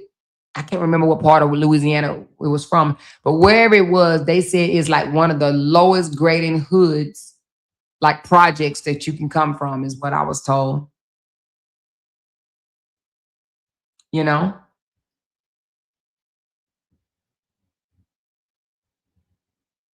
And you're right, Lisa. She called her a liar, and she didn't believe, from Natchez, Mississippi. Is that how you say it, Natchez? She didn't believe nothing Brianna said, right? And Brianna was married to this man for 6 years. She didn't believe any of it. She called her a liar about everything she came out here and ever said. But yet she want us to believe that this man is harassing her, is doing things to her, right? Intimidating her, putting fear in her. She want us to believe that, but yet she called Brianna fear a lie. Everything that Brianna ever said about this man, she called it a lie. But yet now she want everybody to believe that Robert did something to her. Well, I don't know, y'all. Do y'all believe it? I ain't seen no evidence. Do y'all believe that Robert did something to Miss Season?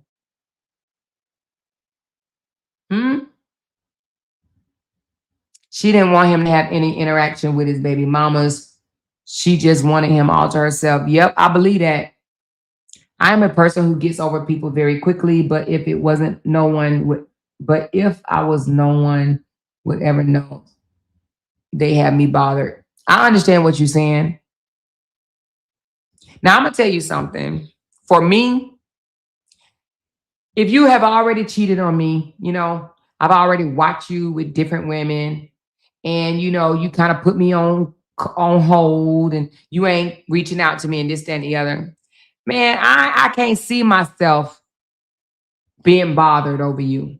Because I'm going to convince my own self I wouldn't need another woman, even though I may, talk to my friend or whatever, but I wouldn't need her to convince me to throw deuces to you. I convince my damn self. But she always says she has all these friends, right? What good is it to have a friend that's not going to keep it real with you?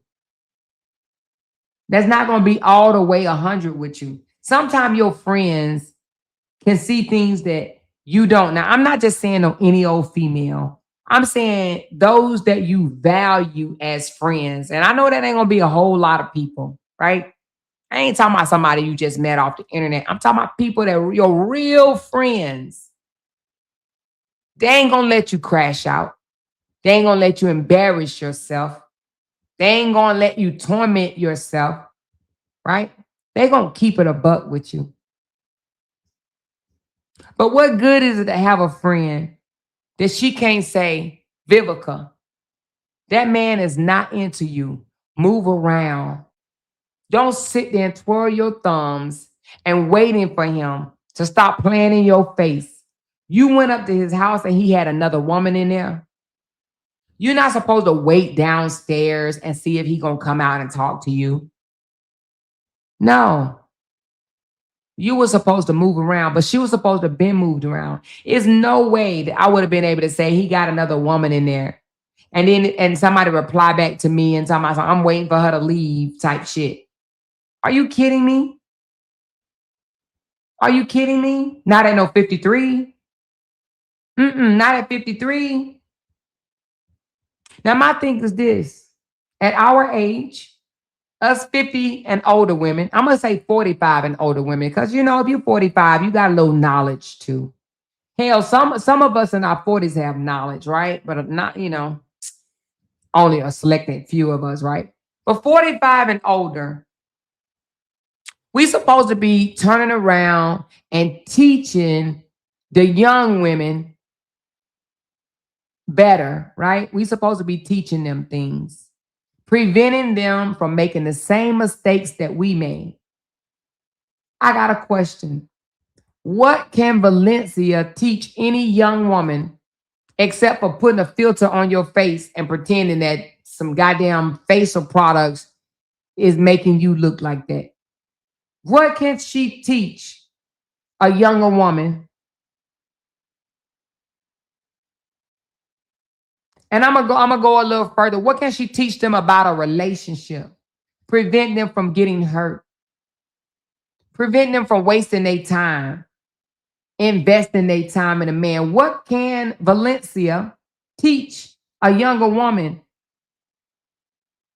No Lies Here said how to lead a smear campaign. That's about it.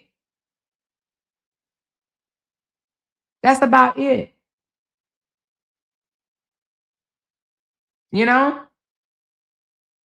I just feel like we as older women, she says, shoot, I'm 42 and wish my husband would. I don't play those games.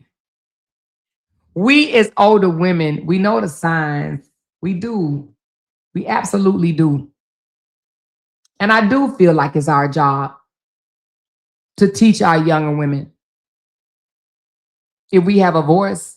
And, you know, be it our daughters, our nieces, our cousins, our neighbors, our younger sisters, right? We should teach them better. But to say, don't take it personal and just stay the course and he gonna do right by you one day. That's not what I'm gonna tell you. And if that's the type of stuff that you want to hear, I'm definitely not I'm not the right channel for you. Because I ain't gonna tell you that. I'm not gonna tell you to sit around and twirl your fingers into a man that's playing in your face. Decide that he wants to be with you. I'm not gonna tell you that. I'm gonna tell you to value yourself. I'm gonna tell you to love yourself. Appreciate yourself. Build yourself. Pick yourself up. And I'm gonna tell you to cut your losses. That's what I'm gonna tell you. Especially when you ain't got no kids involved. She ain't got no kids involved. It's not a whole lot of women out here getting hurt. And they ain't got no damn kids involved at her age. They cut their losses and they dip up out of there, right? I ain't saying that you can't hurt for a month or two or whatever, right? But it's been almost a year. And she's still out here going through it. And I wouldn't even want him back. Even if he wasn't with that girl. His whole page screams that he is. Even if he wasn't. The girl lives with him. She said it. I'm displaced and he's helping me out. She lives with him. Exactly. God's property said a man will only ignore me once and I'm out. Exactly. Talking about he taking too long to respond. Ding, ding, ding, ding, ding, ding, ding, ding, ding. Did the bell not go off in her head? If he's taking too long to respond, what does that mean to you? He ain't into you. Ain't no way I'm sitting around waiting for a man to respond to me. If she said it's taking too long, then it had to be days or weeks. Probably even months.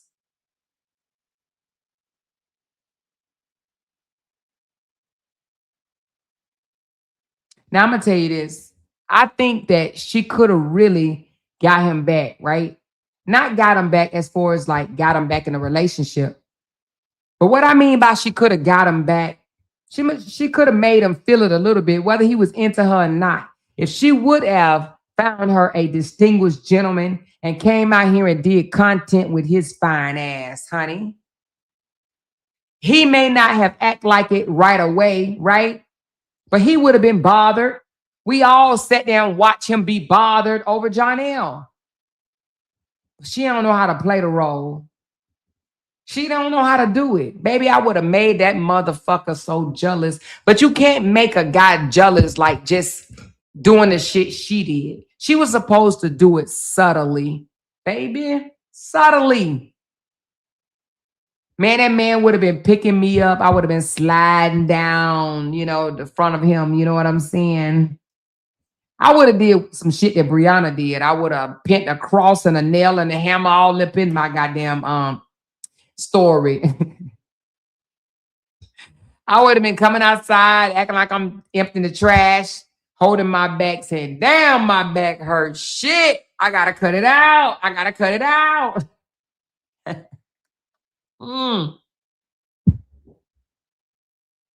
He was bothered by Bree.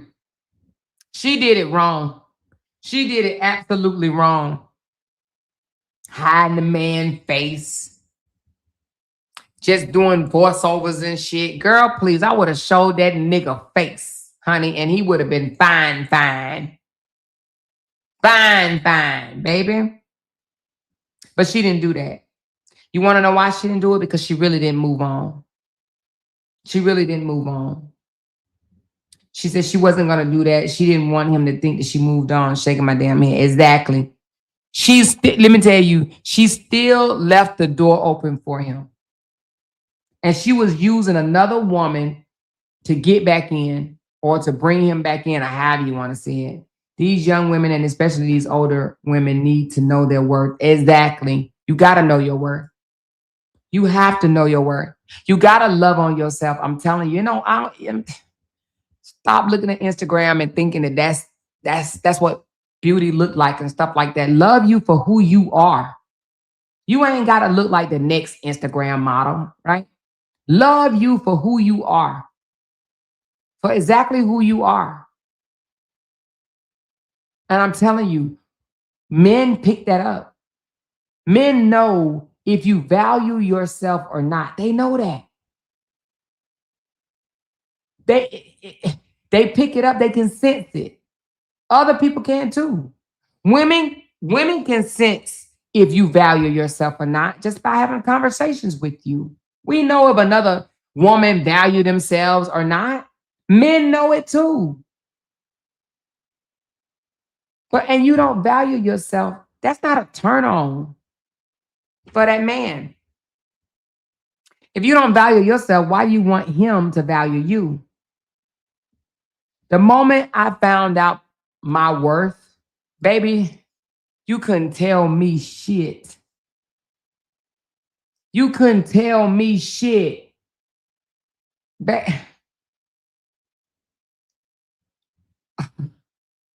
When I found out my worth, it was over with. Okay, over with. You know how we say it was over with. It was over with. I wouldn't let nobody else play in my face. Don't let nobody else sell me a dream.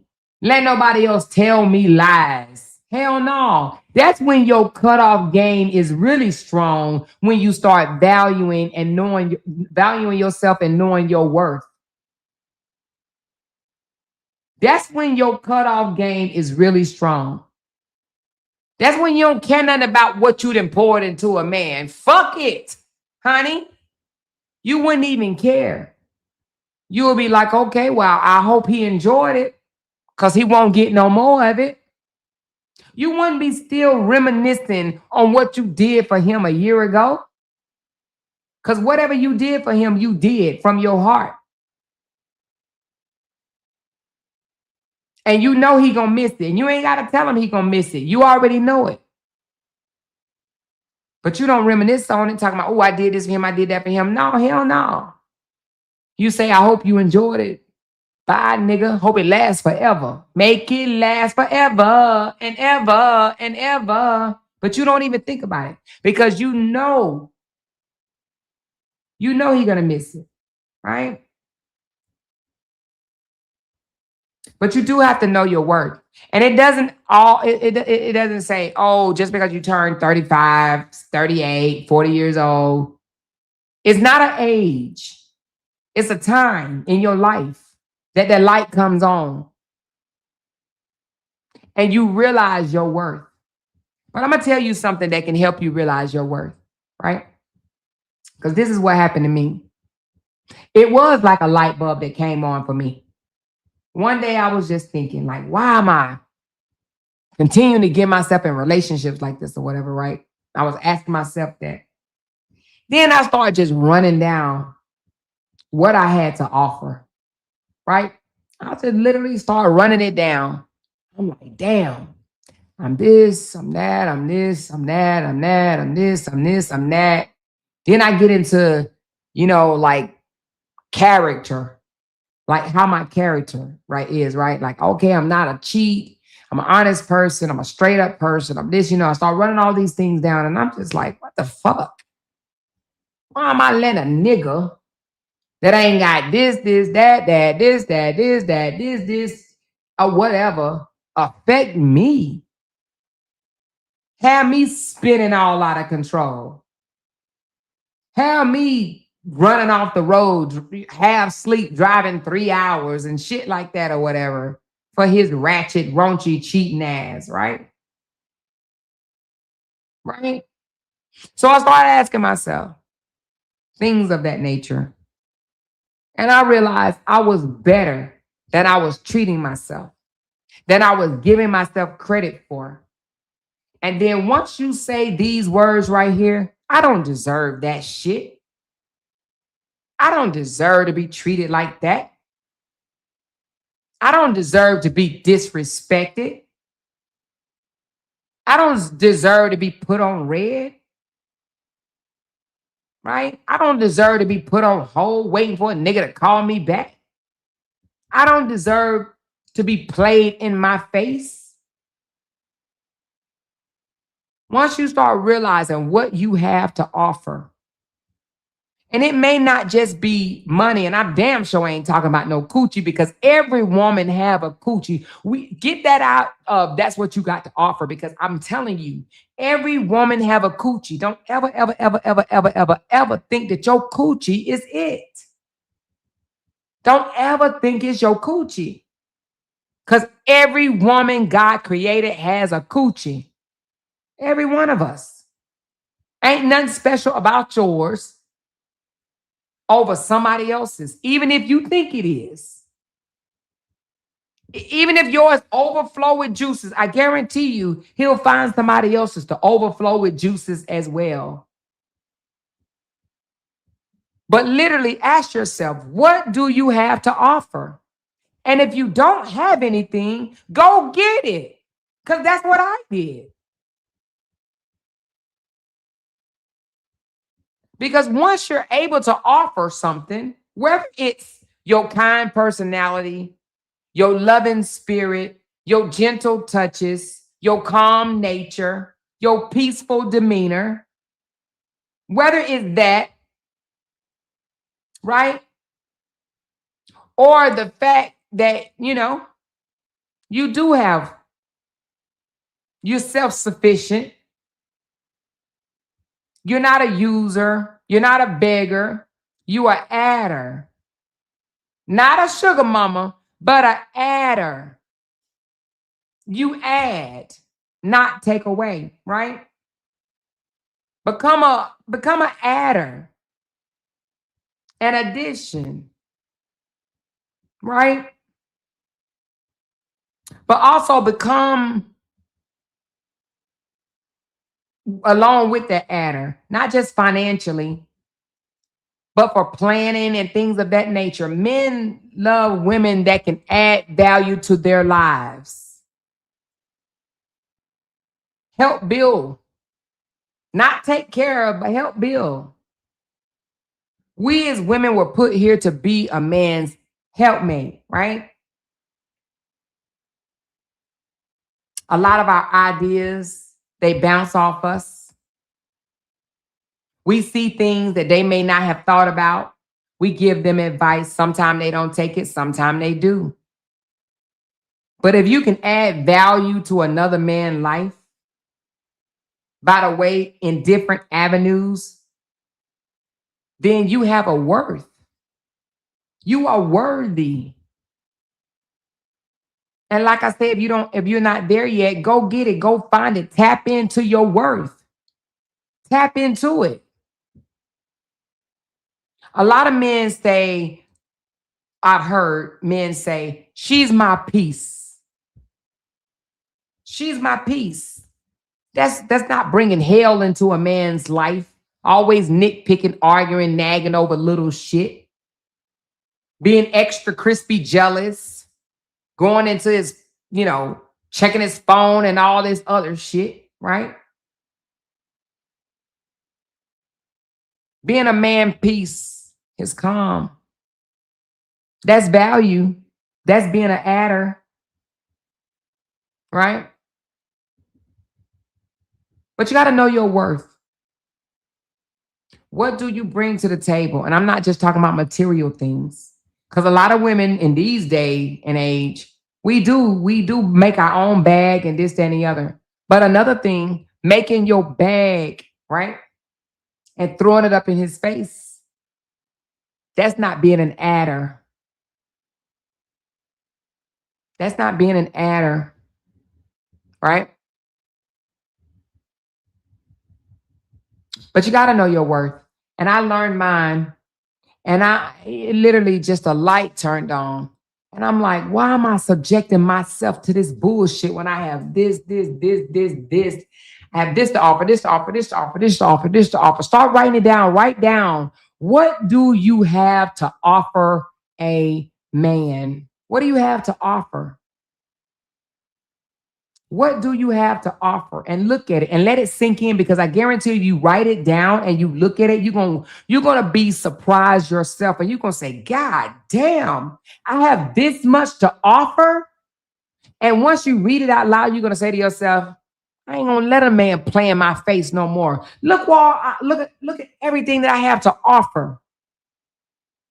He got a good ass man, a good ass thing, and he's taking advantage of this. Hell no, I will not allow a man to take advantage of me when I have all of this to offer. Start writing it down and look at it and read it out loud. Because a lot of us have a lot to offer and we don't even realize it. We don't even realize it.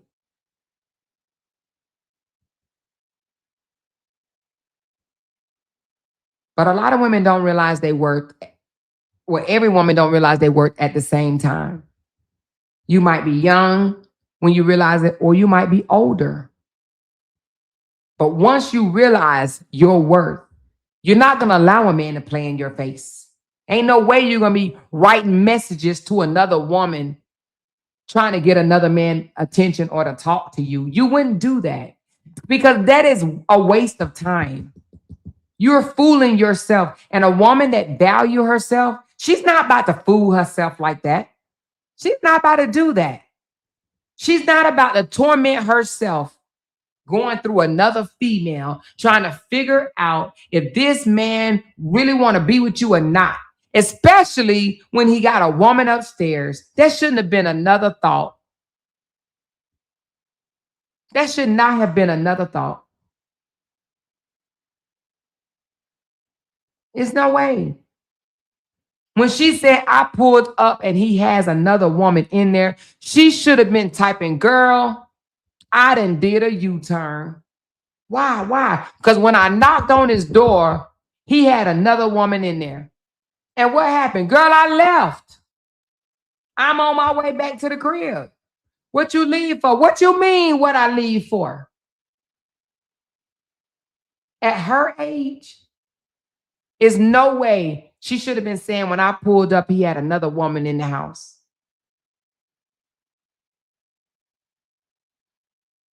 I could only imagine what LaTruth told her.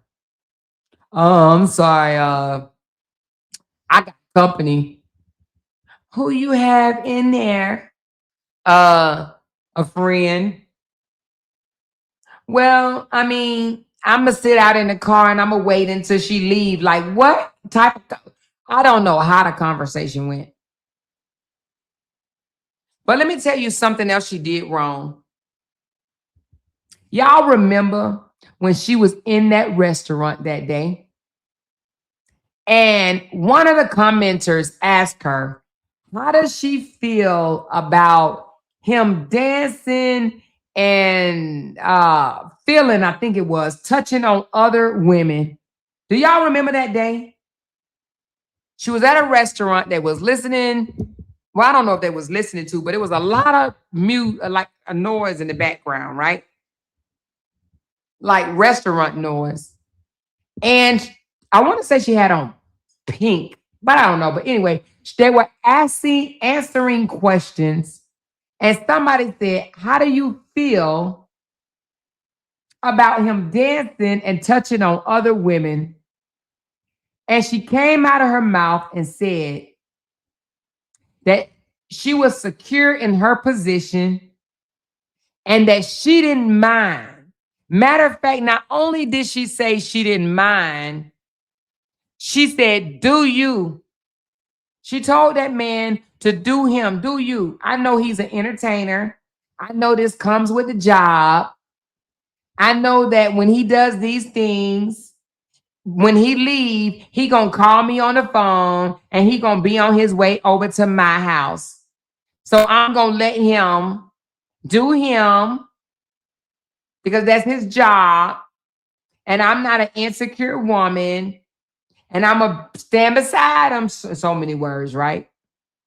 And I said, listen to this fool. Listen to this fool. Listen to this fool. She was asked, how do you feel about your man touching on other women and being all up in women's face? And she said she didn't care. I could see the expression on Robert's face that day. I know Robert was thinking, I got a sucker. I got a whole sucker. And I'm going to suck on the sucker until I can't suck on it no more. I got a whole sucker, a lollipop. And I'm going to suck on this sucker. I could see the expression on his face when she said that. So right there basically was saying, I'll be a fool for you. I'll be a fool for you. But I'm going to tell you something about Robert. Because we all know how Brianna was, right? Robert don't like that. Robert seems like the type of guy like Carlos, right? They like a woman to check their ass. Let me tell you something. There are some men, believe it or not, that like a woman that's going to keep him on the straight and narrow by checking his ass. I think that's why he was so in love with Bree, because Bree would check his ass. He may have act like, oh, that got up under my, got on my nerves, and I don't like that, and whatever. Child, please. The men that's used to that type of shit, that's what they want. It make them feel like that woman is really, really into them. It may not be the most safest, non-toxic way to be, right? However, men like a woman that's going to put their foot down. Jake told me that before. He said, if you was a pushover, we wouldn't have never made it. He said, of all the women that he's been with, I'm the one that put my foot down. I'm the one that kept my foot on his neck. He said, matter of fact, he told me before, this was a long time ago. He said, ain't nobody even asked me questions the way you do. Man, I told you I would question, baby, I will question your ass. Honey, I would have you tell me that same fucking story 5 times to see if you didn't changed it. But I'm going to ask you 5 different ways. But he said, women, they didn't even ask me questions like this. Like, I was just able to get away with doing this, that, and that. Okay, well, not me. Exactly, Dupu. That's what it is right there. Men love a little challenge. Season, to me, she wasn't a challenge for him. She wasn't.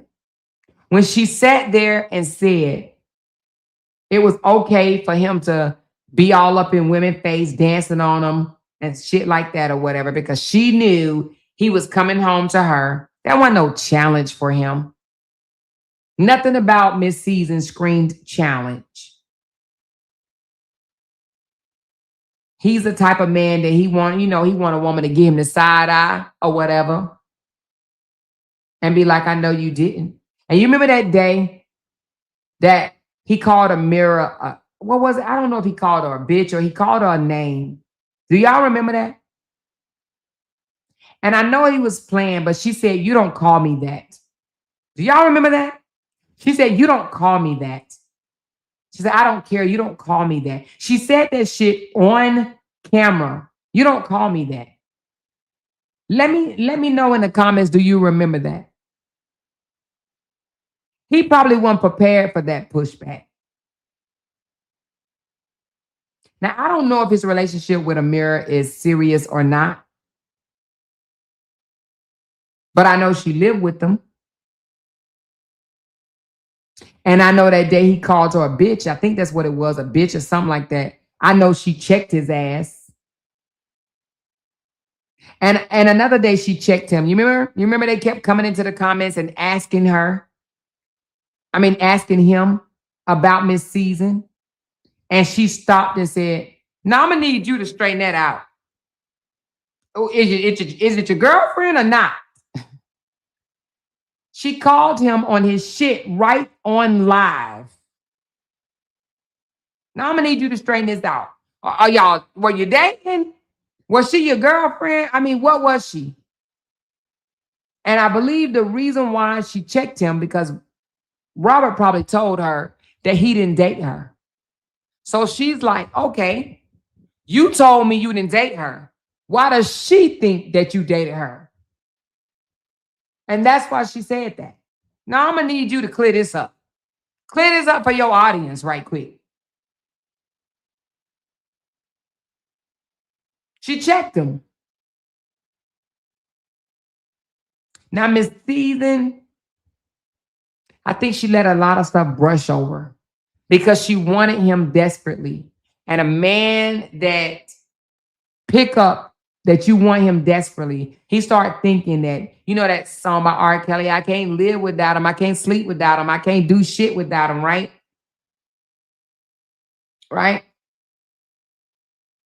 Okay, thank you, Kathleen. A man don't want to be with a woman that's so dependent on him that can't do shit for herself. Now, they're not really attracted to that. That's not what they really want. I'm telling you. That's not what they really want.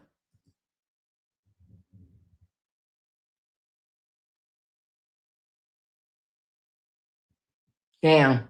Somebody just said that she really had to go to the hospital. She was that sick. Damn. That man got her that sick. She probably had stopped eating, stopped taking care of herself. Man, that's crazy.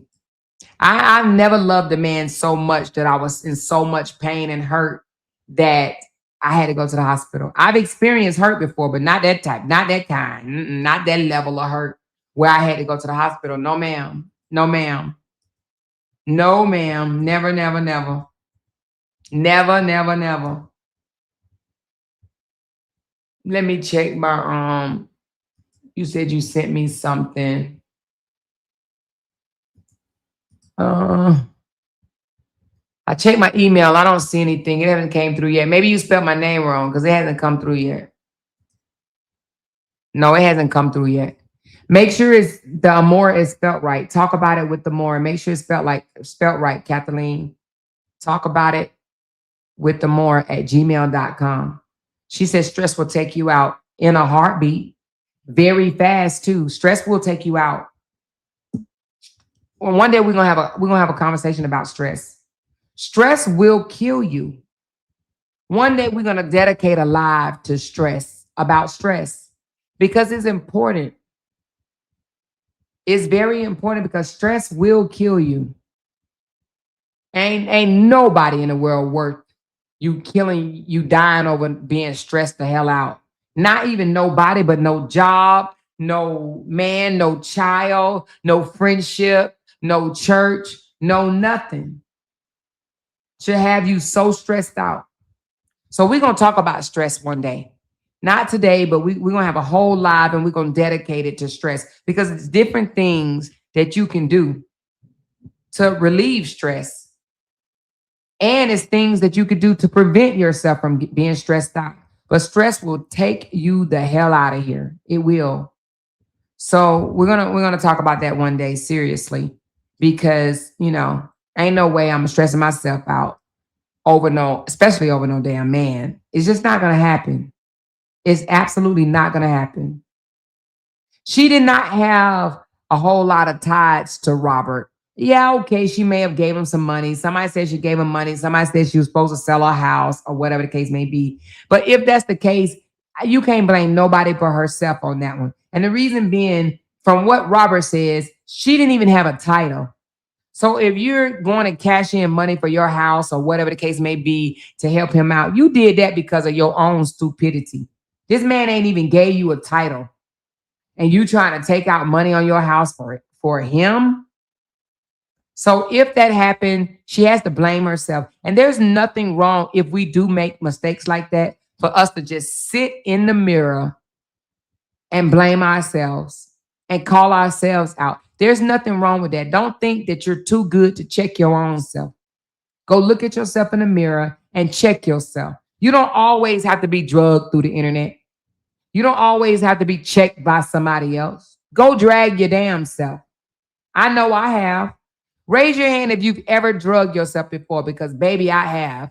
I looked at myself in the mirror and I said, you stupid motherfucker. You stupid motherfucker. Okay, I got it. Oh, no, that's from somebody else. You stupid motherfucker. And it ain't that you stupid, but you checking yourself. You're just checking yourself. There's nothing wrong with that. Check yourself sometime. Check yourself before the streets check you. Before someone else check you.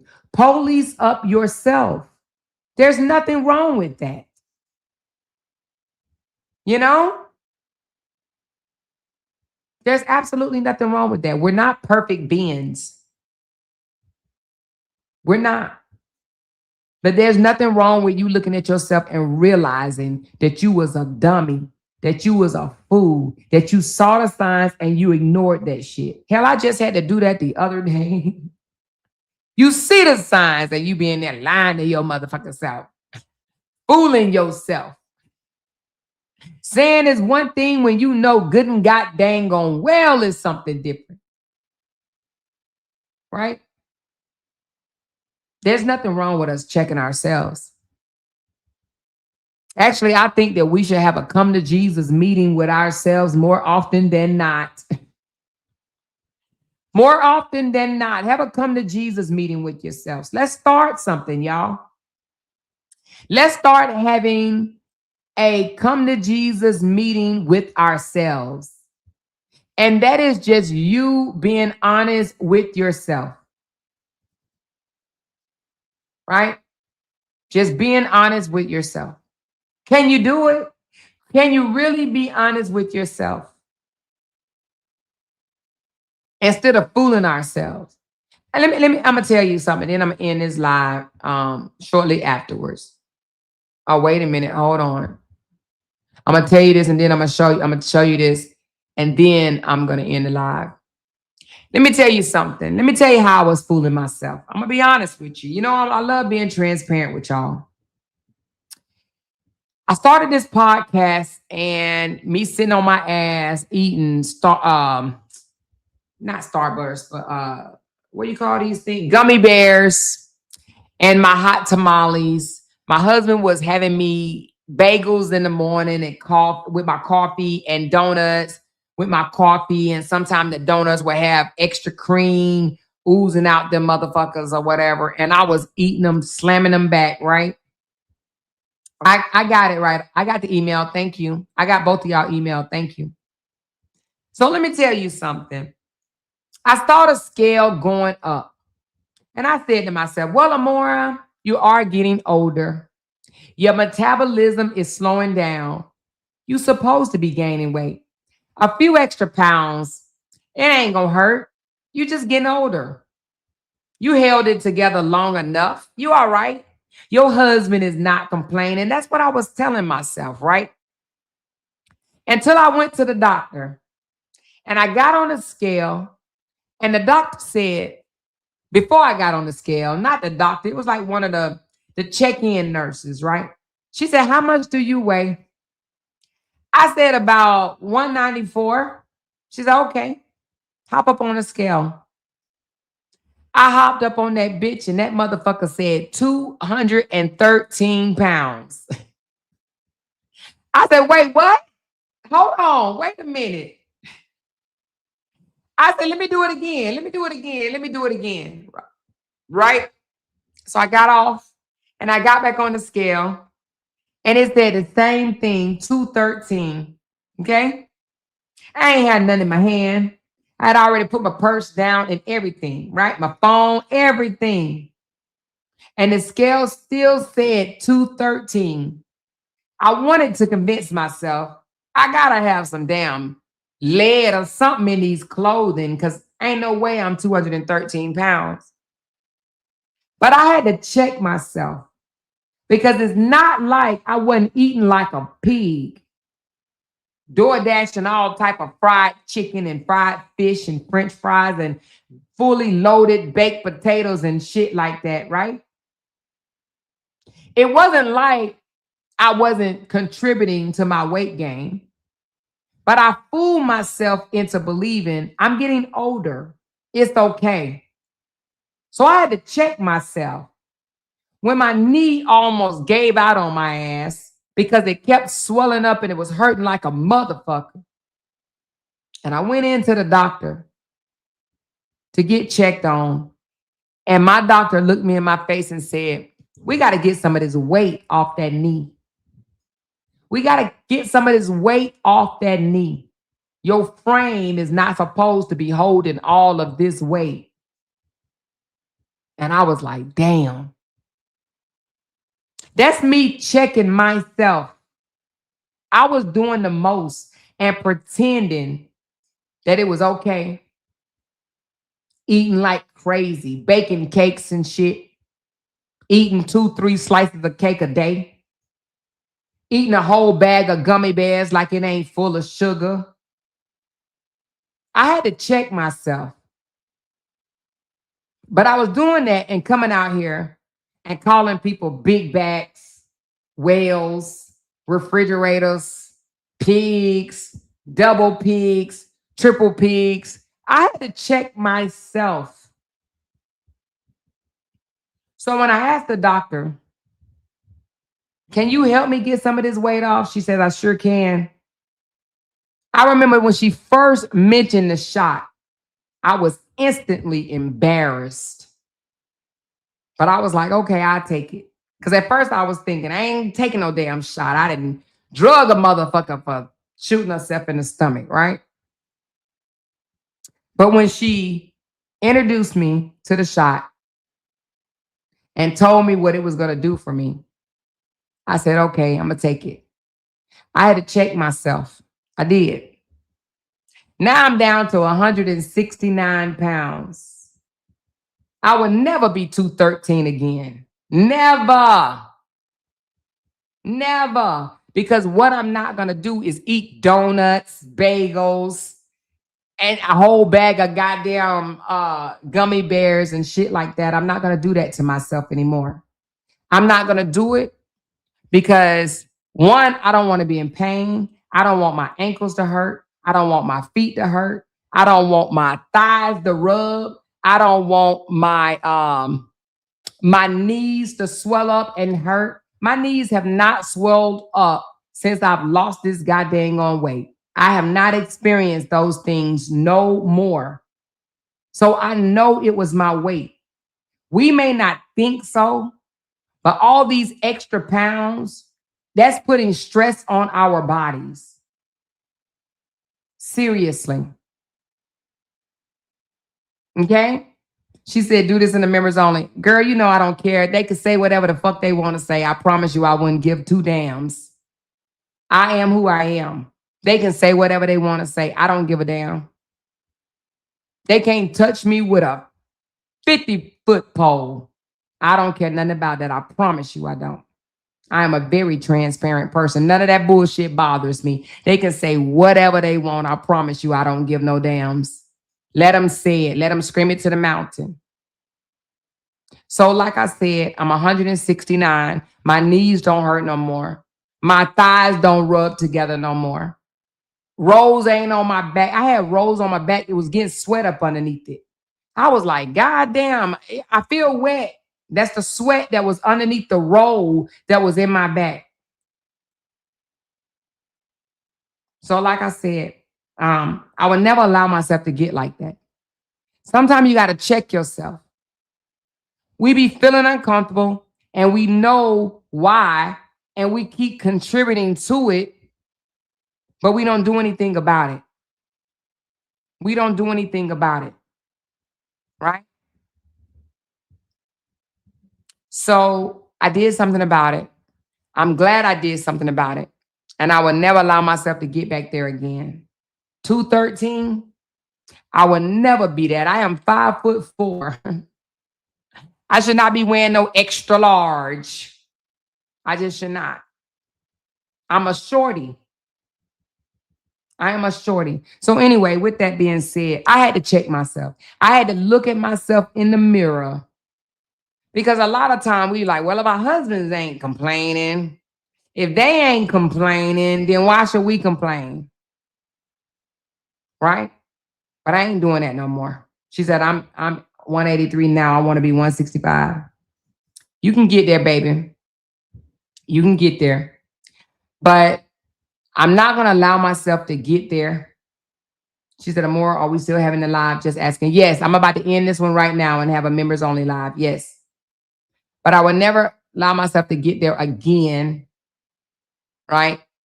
If I can help it. If I can help it. I mean, if I take sick and can't work out and whatever the case may be, then it is what it is. But if I can manage it, right? Oh, yeah, that's right. Okay. Oh, I forgot. Oh, yeah. I did say it, didn't I? Thank you. If I can manage it, I will never allow myself to get like that again. So again, we got to check ourselves. We may not think that we should, but we really should. Let's just start checking ourselves, okay? Check ourselves, not just with our health, stress, with our relationships, our friendships, the shit that we allow to happen to us or whatever. We got to start checking ourselves. We got to be accountable for ourselves. We always want to be accountable for someone else. We got to start being accountable for ourselves, all right? But anyway, I'm about to get off because we do have a members only live. It is an exclusive level 2 and above live. All right. Level 2 and above. I want to talk to my members for a moment. Okay. Level 2 and above. Nothing against my level 1s, but this is an exclusive live that comes with level 2 and above. I'm going to drop a link. If you want to join level 2, you can. You are not forced to do so. All right. Let me drop the link. It is about $5 more a month to be level 2. Give me 1 second. I think level 2 is $9.99. All right. I'm about to drop the link. She said 3 pigs or more. Yep, girl. I used to come out here and talk about 3 pigs and a blanket and all of that. When I was 1 donut shy of being a damn pig myself. You hear me? So this is my level 2. No, I'm sorry. This is the membership link that you can join. If you want to be level 2, you have to upgrade to level 2. Okay, upgrade to level 2. But I want to talk to my level 2 and above members right quick. Okay, all right. So I'm going to end this live. I appreciate you guys. I love you guys. Thank y'all for being here. I'm going to give those a shout out right quick for investing in this live stream and tipping me. I appreciate you guys. I do see a lot of new members. I will give you guys thanks. Well, no, let me just do it now. Thank you, Glenn, for gifting 10 memberships. Thank you, Tamika, S. Gum, Susie. What's this name? I think just Amy. Thank you, Tanya. Thank you, Amy. Thank you, Michelle, for renewing your membership and being a member. Thank you, Glenn. Appreciate you. Thank you, Sassy D. Thank you, Tanya P. and Lady E for becoming a member. Thank you, SWL Cosmetics Collection. Hey, baby. Thank you, Pisces. Thank you, Vera, Sonia C. Brianna, thank you for becoming a member. Appreciate you. Barbara Clark, thank you so very much, honey. Appreciate you. Rita M.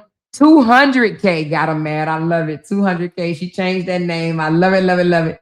200K got him staying live mad. Oh, Lord. Thank you, baby girl. Thank you again. And thank you, Tasha, for becoming a member. Margot, Kimberly, Mookie Creations. We got Nevada. We got Tandra. Thank you, Candy Girl. Thank y'all for becoming a member. Tanya and Kenya, thank you for becoming a member. We have Rose. Thank you so much. Lorraine. Jen with the juice. Thank you so much for 23 months. I appreciate you. Thank you, Candy Girl. Thank you. Watch this. Appreciate you. We got Candy Girl again. Sip and laugh. Thank you, baby. Nahimi, thank you so much. She said, this is too much, babe. Thank you. Watch this. Miss Pam, Miss Caller, and Binky Bink. Appreciate the love. 200K. Thank you, Lashina X7 girl. Yes. And then thank you, Alisa, for becoming a member. Nisi, super fans, Gloria, Vanita. We got Asia. I think that's how you say your name, Asia. We got BB. We got Rachel. Amor, your ass got me put out this room establishment. Got me put out this people's establishment. What I done did, girl. Thank you, Lady B, 200K. Thank you, Vera C. Page, 200K again. Thank you, Joanne, Miss Carla. Appreciate you, love. Thank you, Tamira C. Page, 200 again. Thank you, Tamira. And Lisa. We got Amy. Thank you so much for becoming a member. Vera and Jahaha. Thank you so much for becoming a member. I am going to go right on over to the members live now and meet you guys there. Okay. Thank you guys so much for pouring into this live stream. And I will see y'all in like 3 minutes, probably less than that. Hold on. Let me read this one. She says, I am honest with myself. I had to learn to forgive myself. Girl, that is so important. We're going to talk about that too one day. Forgiving yourself is so important. Oh, baby. That's going to be a conversation that we're going to have down the road one day, okay? That's going to be a conversation. That's deep. Very, very deep, okay? I love y'all. I'm going to talk to y'all in a minute, okay? Talk to you soon. Bye-bye. Hit that thumbs up on the way out, you guys. Because they can't make $1 without mentioning down one of our names. Jay! She kept talking about that family. Hoes over there. She kept talking about that family. She kept talking about that family. She kept talking about that family. She kept talking about that family. That family. She kept talking about that family. Talking about that family. These motherfuckers don't be wanting to listen on them. Because they can't make $1 without mentioning down